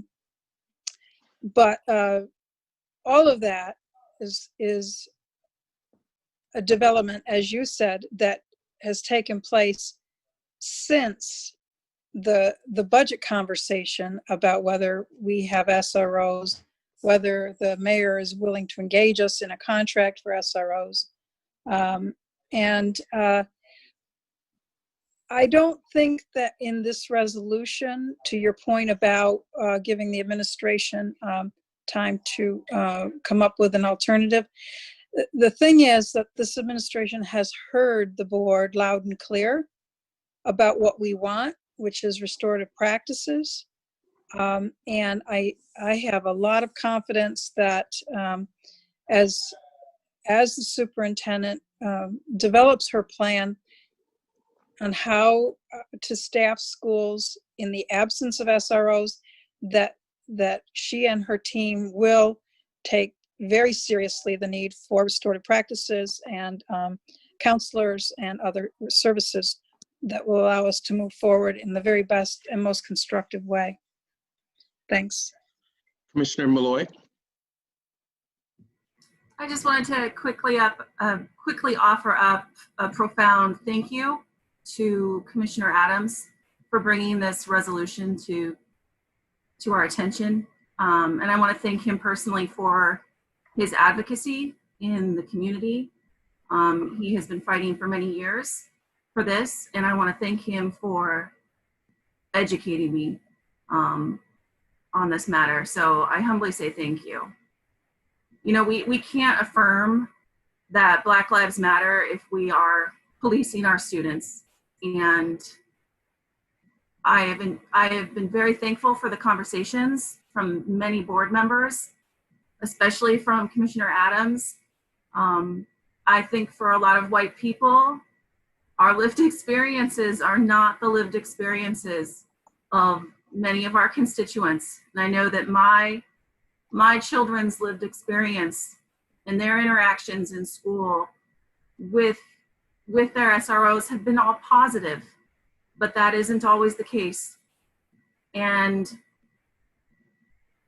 I thank you, Commissioner Adams. And I think that not only has the time come, it's always been here. And we have to affirm that Black Lives Matter. And I affirm that this evening. And so thank you, Commissioner Adams. Thank you, Commissioner LeBron. But I also want to thank Commissioner Elliott as well. And a very humble thank you to Commissioner Shepard, who has helped me develop a new point of view. I'm grateful to all of you, and especially thank you to Commissioner Adams. A couple of points. I don't see anybody else raising their hand. A couple of points. And again, I'm taking notes, looking back to them. There's been some conversation about mission creep. And I've made that argument before, and I've been on the opposite side of that argument. I remember a conversation about condoms in schools, and I was overruled by a number of colleagues that thought that that was an appropriate role for schools and school board members to take. That clearly, in my mind, I want to debate that issue, clearly an example of mission creep. There are health organizations and families and institutions that we hope and pray will do that kind of stuff. They weren't doing it. And the board unanimously said, I think it wasn't unanimous because I wasn't one of those in favor of it, but no, we ought to do that. So sadly, or fortunately, we often take on tasks. And so I respectfully disagree with people who say, well, we shouldn't be on the forefront of trying to improve police-community relations. I've seen what happens when police officers and citizens do not have a positive view of each other. And so it is not something that I would just say, oh, let's let the RPD deal with it. I know they don't know how to deal with it. Or let's let the mayor deal with it. Depending on the mayor, They sometimes don't know how to deal with it. Or let's let the city council deal with it. We see the city council try to deal with it and the court system said no. Right? So I think the stakes are too high to just say, well, let's let somebody else deal with it. So that's how I want to respond to the mission creep argument. Someone offline, already on Facebook, is saying, Van, wait a second, is the superintendent supposed to be given direction or are we supposed to be given direction? It's in any given moment, Commissioner Powell says the superintendent knows what we want. That hasn't stopped this board in the past from articulating via resolution specifically what direction we want them to go in. It also can mean that the superintendent today or tomorrow could say, listen, I hear what you want, but here are my concerns. So I don't think it's always a one-way conversation. So for those on Facebook who are already criticizing my commentary, saying, well, wait a second, which way is it? You all know better. This is a democracy where in a relationship with a superintendent that is mutual, that is respectful. So sometimes we can tell the superintendent what we want her to do in a general way. She's got to figure out whether it can work or not and report back to us. And sometimes she can say to us, this is what you need to do. And for those folks who are following our last meeting, the reason why I suggest we put off the vote, and by the way, Commissioner Adams agreed to put off the vote, was so that he could modify the resolution and so that the superintendent could have an opportunity to respond. And it's understandable that she doesn't have a response. So for those of you folks out there saying, wait a second, which way is it? It works both ways in any decent relationship with the superintendent. To the comment about defunding the police, I said, that's not going to happen in this community. I did not say people should not advocate for their respective positions. No one can say, Van White said, people shouldn't fight aggressively for what they believe in. And if that includes getting rid of the police department, they absolutely positively should. And I'm glad to see people taking to the streets and advocating for their positions, because that's one of the reasons why I believe things are changing. Despite my observation is, though, despite those best efforts, I don't think that's going to happen. I could be wrong. Commissioner Powell says she would be glad to see me be wrong. I just don't think that's good. But that doesn't mean I don't support and endorse people getting out there saying what they believe. And I encourage that. And finally, Commissioner LeBron made the remark that somehow suggesting that I benefit by a criminal justice system that prosecutes people, many of which look like me. Now, I'm not going to get into debate with Commissioner LeBron, and I'm just not going to do it. And rather than me talk about her and me, I want everybody else to focus on the thousands of criminal attorneys who protect people like you and me. And they do it not because they're getting rich off of it, or they're waiting for some police officer to arrest somebody at a school or a grocery store or a theater. They're doing it because they believe that they are doing God's work. I happen to believe I'm one of those attorneys. And if Commissioner LeBron or anybody looked at my bank account, you would see I am not being enriched by a police officer who beats up people and abuses people's rights. That is not what I do. And in fact, I represent many people without regard to what they can give me. And I do that very proudly. And not once have I, or the thousands of attorneys that represent people in the criminal justice system, and the hundreds that I know, I do not know one who would personally, I do not know one who would anxiously await the arrest of a young person so that they could make money. The bar that I know does not operate like that. I'm not in this job so that people can get arrested through some pipeline. I'm in this job to shut down that pipeline. Now, people may have different versions of how they want to shut off that spigot and stop that flow, but respect people for how they view to do that. I see Commissioner Adams and Commissioner Elliott. Okay, so I heard at least three commissioners say today that they didn't print out their stuff. I did print out my 90-something pages, and it caused me to get behind. And so before we close out, I want to ask Harry about something, but we can move on with the resolutions. But I do have a question, and I just was trying to get it together because I printed out all of these. It's like 100 pages. I printed it out, and so I got behind.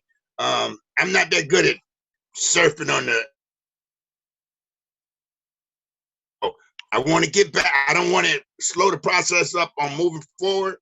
But before we close out, I would like to have a question for Harry. Sure. I just want to make sure, Commissioner Adams, we've exhausted this particular topic, as you and others have pointed out. It's an important one. I see Commissioner Elliott raising her hand. Vice President Elliott, I'm sorry. Yes, let me just first apologize. I thought it was Commissioner Shepherd who was having problems. Come to find out it was me. So I'm on my telephone right now, but and I missed a lot of the conversation that was going on. So I did want to add something else, but then I got caught up into the technical piece of that. So I will just, and maybe that was for the good. So I won't share any more of my conversation. I'm ready to vote. So Okay. Thank you. All right. That sounds like a good idea. I take that as a call to question. And seeing that there's no opposition, what I'll do is I'll take Commissioner Adams, so long as you have no opposition, I'll take a roll call vote. I'll go by name, and we'll see how it goes. All right. I'm going to start with you, Commissioner Adams, because you're top of the alphabet. Yes, ma'am.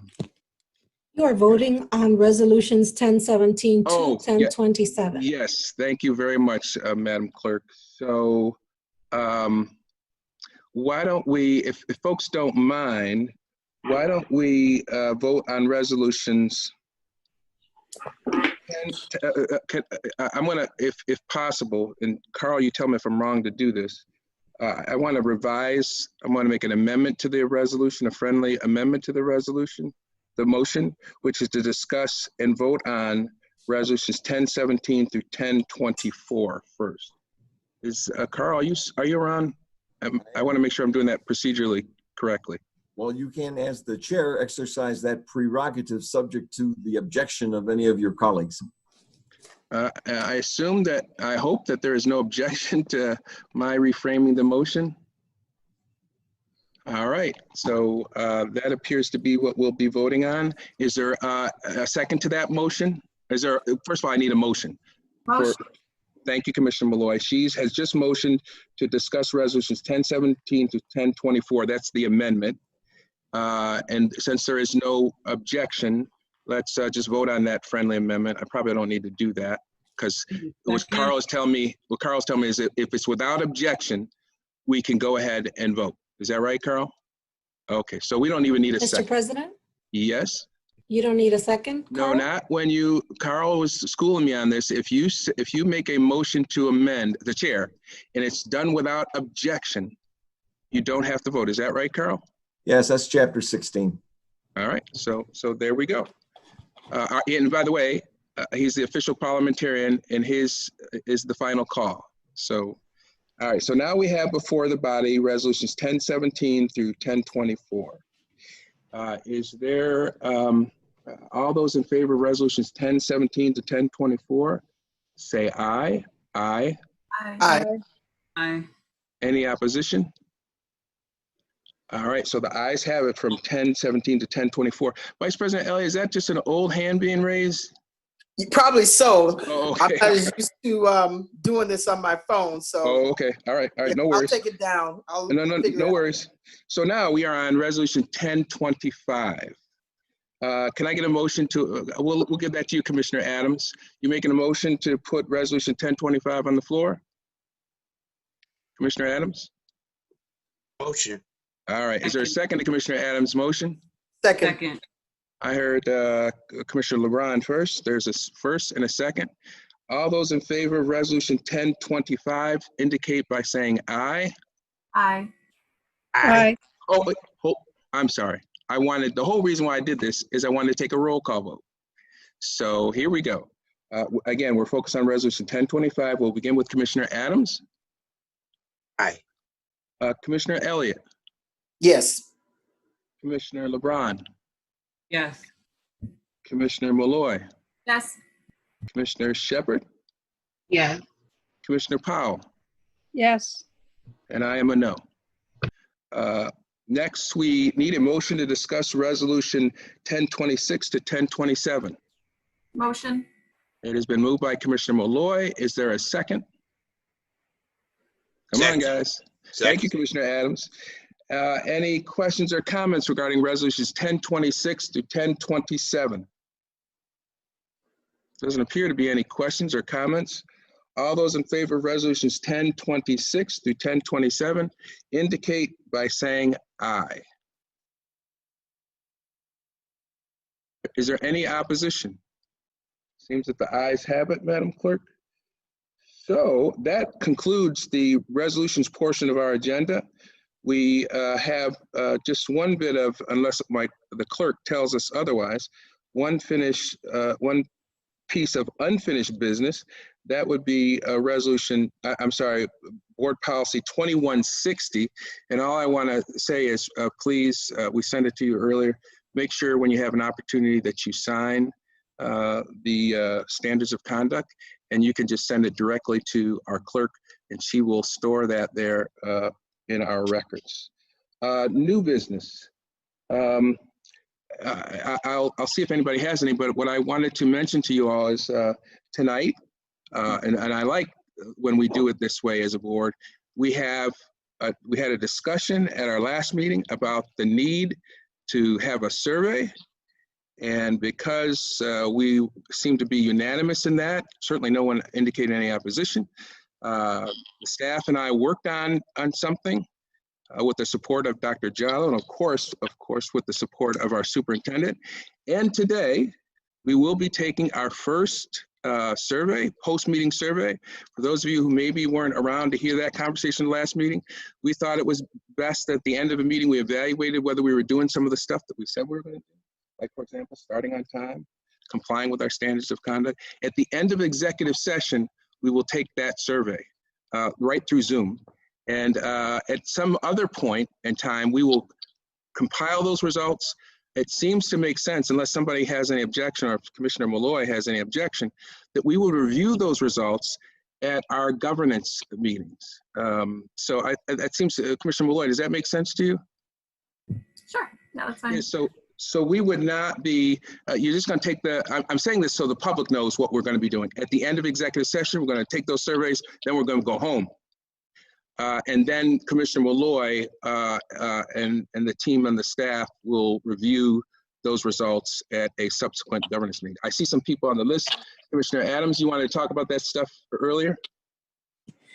Yes, so like I said, I got overwhelmed with all the paper that I had printed out from these resolutions.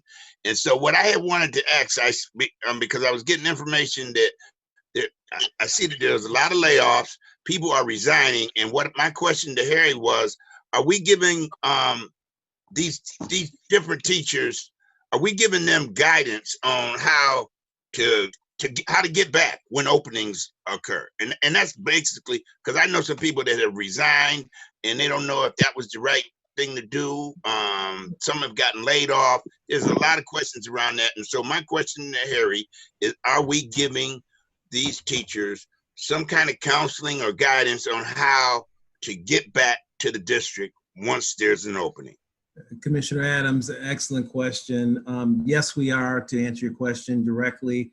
In addition to that, we are working with the New York State Department of Labor, and we partnered with them, and they are providing our impacted teachers with virtual recruitment fairs, virtual how to write resumes, virtual counseling sessions to get them back into the workforce. It may not be with the Rochester City School District, but it will be with employment opportunities throughout the city of Rochester. So we're trying to do this with some compassion.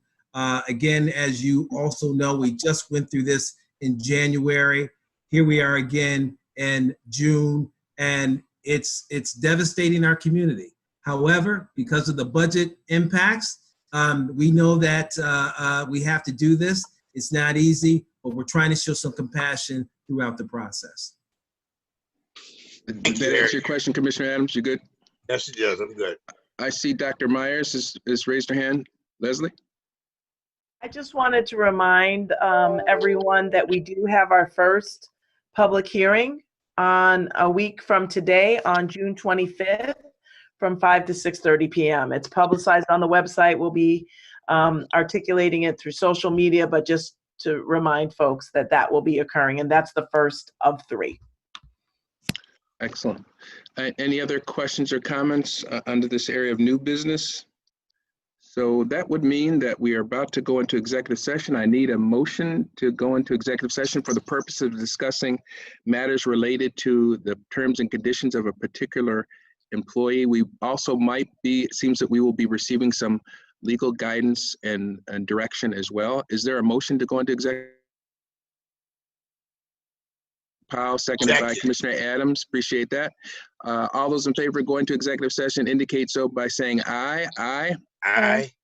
All right. Any opposition? I don't hear any. Listen, folks, this is it for tonight. We're not likely to come. Well, strike that, because I know Commissioner Shepard had some questions about resolutions, and we will come back out of executive session. We don't know how long it will be. If you're a gladiator, you want to stick around and see us vote on that, you can. But other than that, it may be a bit for us coming back. If you decide to go, on behalf of the Board of Education, thank you for listening to this very important conversation, and we hope that you return for other conversations in the future. God bless, and stay safe, everybody.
11:09, and it is still June 18th, 2020. We're back into open session. I need a motion to discuss Resolution 977. Motion. Been moved by Commissioner Malloy, seconded by Commissioner Adams. Commissioner Shepherd, I believe you have a motion with respect to Resolution 977. Yes, I do have a motion. I just want to ask a question before I make it, just in regards to amending the resolution and then tabling it, or should I just seek to table it and then amend it at a later date? I think since this would be my suggestion, this is one of the ones to be proposing the board's approve. You're looking at the record. Why don't we just wait, table it, and then, if you have to amend or you're inclined to amend later, we can do that on Tuesday. Table this. There's been a motion. Is there a second? Second. I heard Commissioner Adams second, Commissioner Shepherd's motion. The motion to table goes directly to a vote. All those in favor of tabling Resolution 977 indicate so by saying aye. Aye. Aye. Aye. Any opposition? All right, the ayes have it. Next, I need a motion to discuss Resolution 987. Is there a motion? Thank you, Commissioner Malloy. Second. Thank you, Commissioner Adams. This was going to be tabled as well, as I understand it. Commissioner LeBron, was that going to be your motion? Yes, table Yes. to motion. There's a motion to table by Commissioner LeBron, Motion to Resolution table. 987. Is there a second to that motion to table? And by the way, that's Commissioner Adams seconding it. That is for a date certain, which is Tuesday. What's the date on that? Tuesday? Somebody want to help me out? What's Tuesday, June 23rd. June 23rd. And that, by the way, would also apply to Commissioner Shepherd's motion to table 977. Is that all right, Commissioner Shepherd? Yep. Okay. So we got 987. There's a motion to table to the 23rd. And there was a motion and there was a second. All those in favor of tabling a 987 to the 23rd of June indicate so by saying aye. Aye. Aye. Aye. Any opposition? No, I'm an aye. I'm sorry. Okay, so Motion to adjourn. now I need a motion to adjourn. Motion to adjourn. Good night, everybody. LeBron's making a motion to adjourn. Is there a second? I guess we're not going to do that. Oh, Thursday. no. We are going to do it. Put it up there real quick. Absolutely. Do you you want to still do with- it now live, or do you want to move back into No, executive? let's go back into, I don't even think, we would call it executive session, Carl? So you can adjourn and then Yeah, we why can don't- stay in the room. Yeah, why don't we adjourn? So we need to, can we do that again? Wait, Carl's saying, wait a You're second. transacting business and you're not having a meeting? I don't know how you get to do that. So we can take we have to take, what you're telling us is we have to take the survey publicly. Sure, there's no, you're kind of self-evaluating yourselves. I'm, this is new territory for me. So here's the reality though, folks. We're going to take this survey and nobody's going to see it, but they can foil it. So let's just go ahead and take the survey and then adjourn the meeting. Right? I mean, The poll is out, President White. now let's go ahead, just go ahead and take it. And then we'll take the vote to adjourn after everybody's done.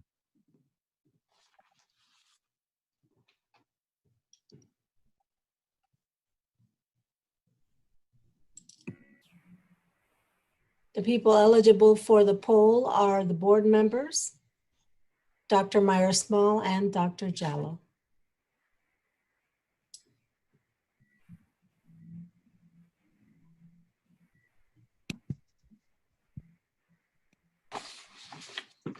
The survey is kind of long to be on one of these Zoom polls. They're usually much shorter. Just want to put that out there.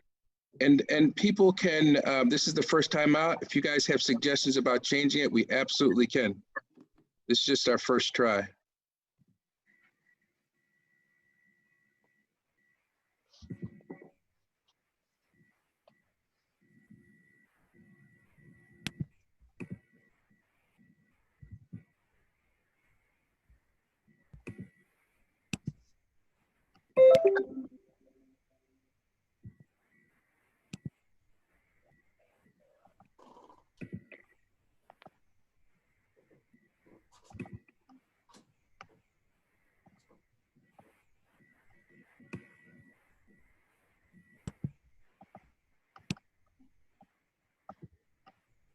I would note that the thing about strategic action plan, that probably has to be not applicable, or because we don't have one. Just a note.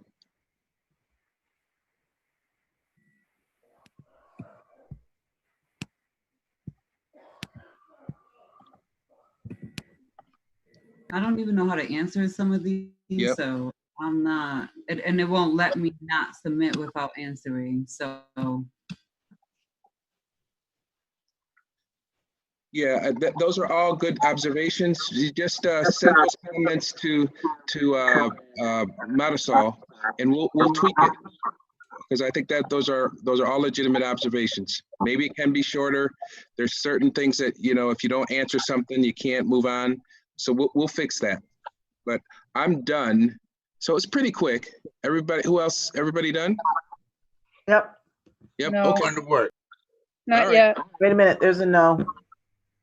Unfortunately, Commissioner Adams, you can't.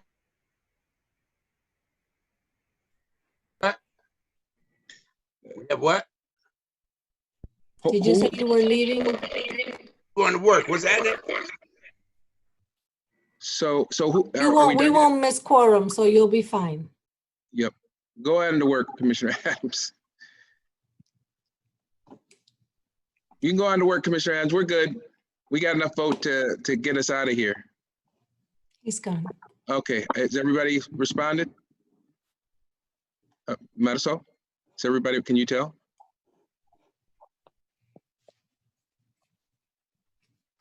Still working on it? Yes. Again, folks, we'll work this out. Dr. Jallo, did you participate in the poll, or did we not give you that poll? You're muted? Okay, good. You're a member of the board, so. Commissioner LeBron, were you able to go through them? He's gone. I think you've lost your quorum. You have. So Commissioner LeBron is gone? I think the minutes can reflect that the meeting has come to an end. What did you say? The minutes can reflect that the meeting has come to an end for a lack of quorum. Yep. So what kind of response did we get to the survey? Give me 1 second, please. You all can go home. I'm just gonna ask some questions. If you're curious, you can. The idea here, though, we'll make the tweaks, we'll change it around a bit, and then we'll discuss the results, the data, in a governance meeting. There will be no effort at the end of meetings to sort of analyze the data tonight. You people are just tired, they go home. I'm just curious how many people we had participate. Also, Yep. President White, I want to make the offer, if there's anything I can do to help you the survey, help you with the survey, let me know. Oh, absolutely. Well, you know, it'll be available to you tomorrow if you want to take a look at it, because we got some work to do on it, I'm sure. So you're. No problem. Yep. Yeah, it takes a minute to take. Well, President White, one of my observations was that the reference to 5 minutes per speaker is that I don't think that we actually put a clock on it. Yeah. So it's hard to know whether, I mean, I suppose everybody made a good faith effort to do so, but nobody was actually challenged. I was timing you. I wanted to challenge you, but I was timing you. Were you really? But this is a good observation that could be discussed in a governance meeting. Are we really, should that be part of the survey? Because is anybody really timing anybody? I don't think, again, we have to, go ahead. I only raised that point because, especially when we got into executive session, those were very long-winded observations, some of which did really skirt the professionalism and our respect for others, and I think Commissioner Powell, we are still live. Well, and that's my observation. But I understand, but we can't talk about executive session in public. Okay. The rules still apply in executive session, even if we don't talk about the content. And so when those when board members speak for exceedingly long periods of time in executive session, then the executive session goes longer than our meeting. And it seems, it has the feel of having lost control of the meeting. You know, I was texting Marisol. I think we do have to have, not tonight, conversations about, is there any way to sort of put some kind of time limitation? And there could be any number of ideas that you guys would have. Can we say we're not going to stay at our meetings any later than 10:30? Because, you know, at a certain point, you meet a point of diminishing returns. So let's talk about that later. We don't need to talk about that now, but I think we can probably learn some stuff from this meeting and from the survey, but we can do it at another time. It's late. Okay. All right. The meeting ended because we don't have a quorum. Good night, everybody. We don't have a quorum. Okay. Good night. Night. Good night.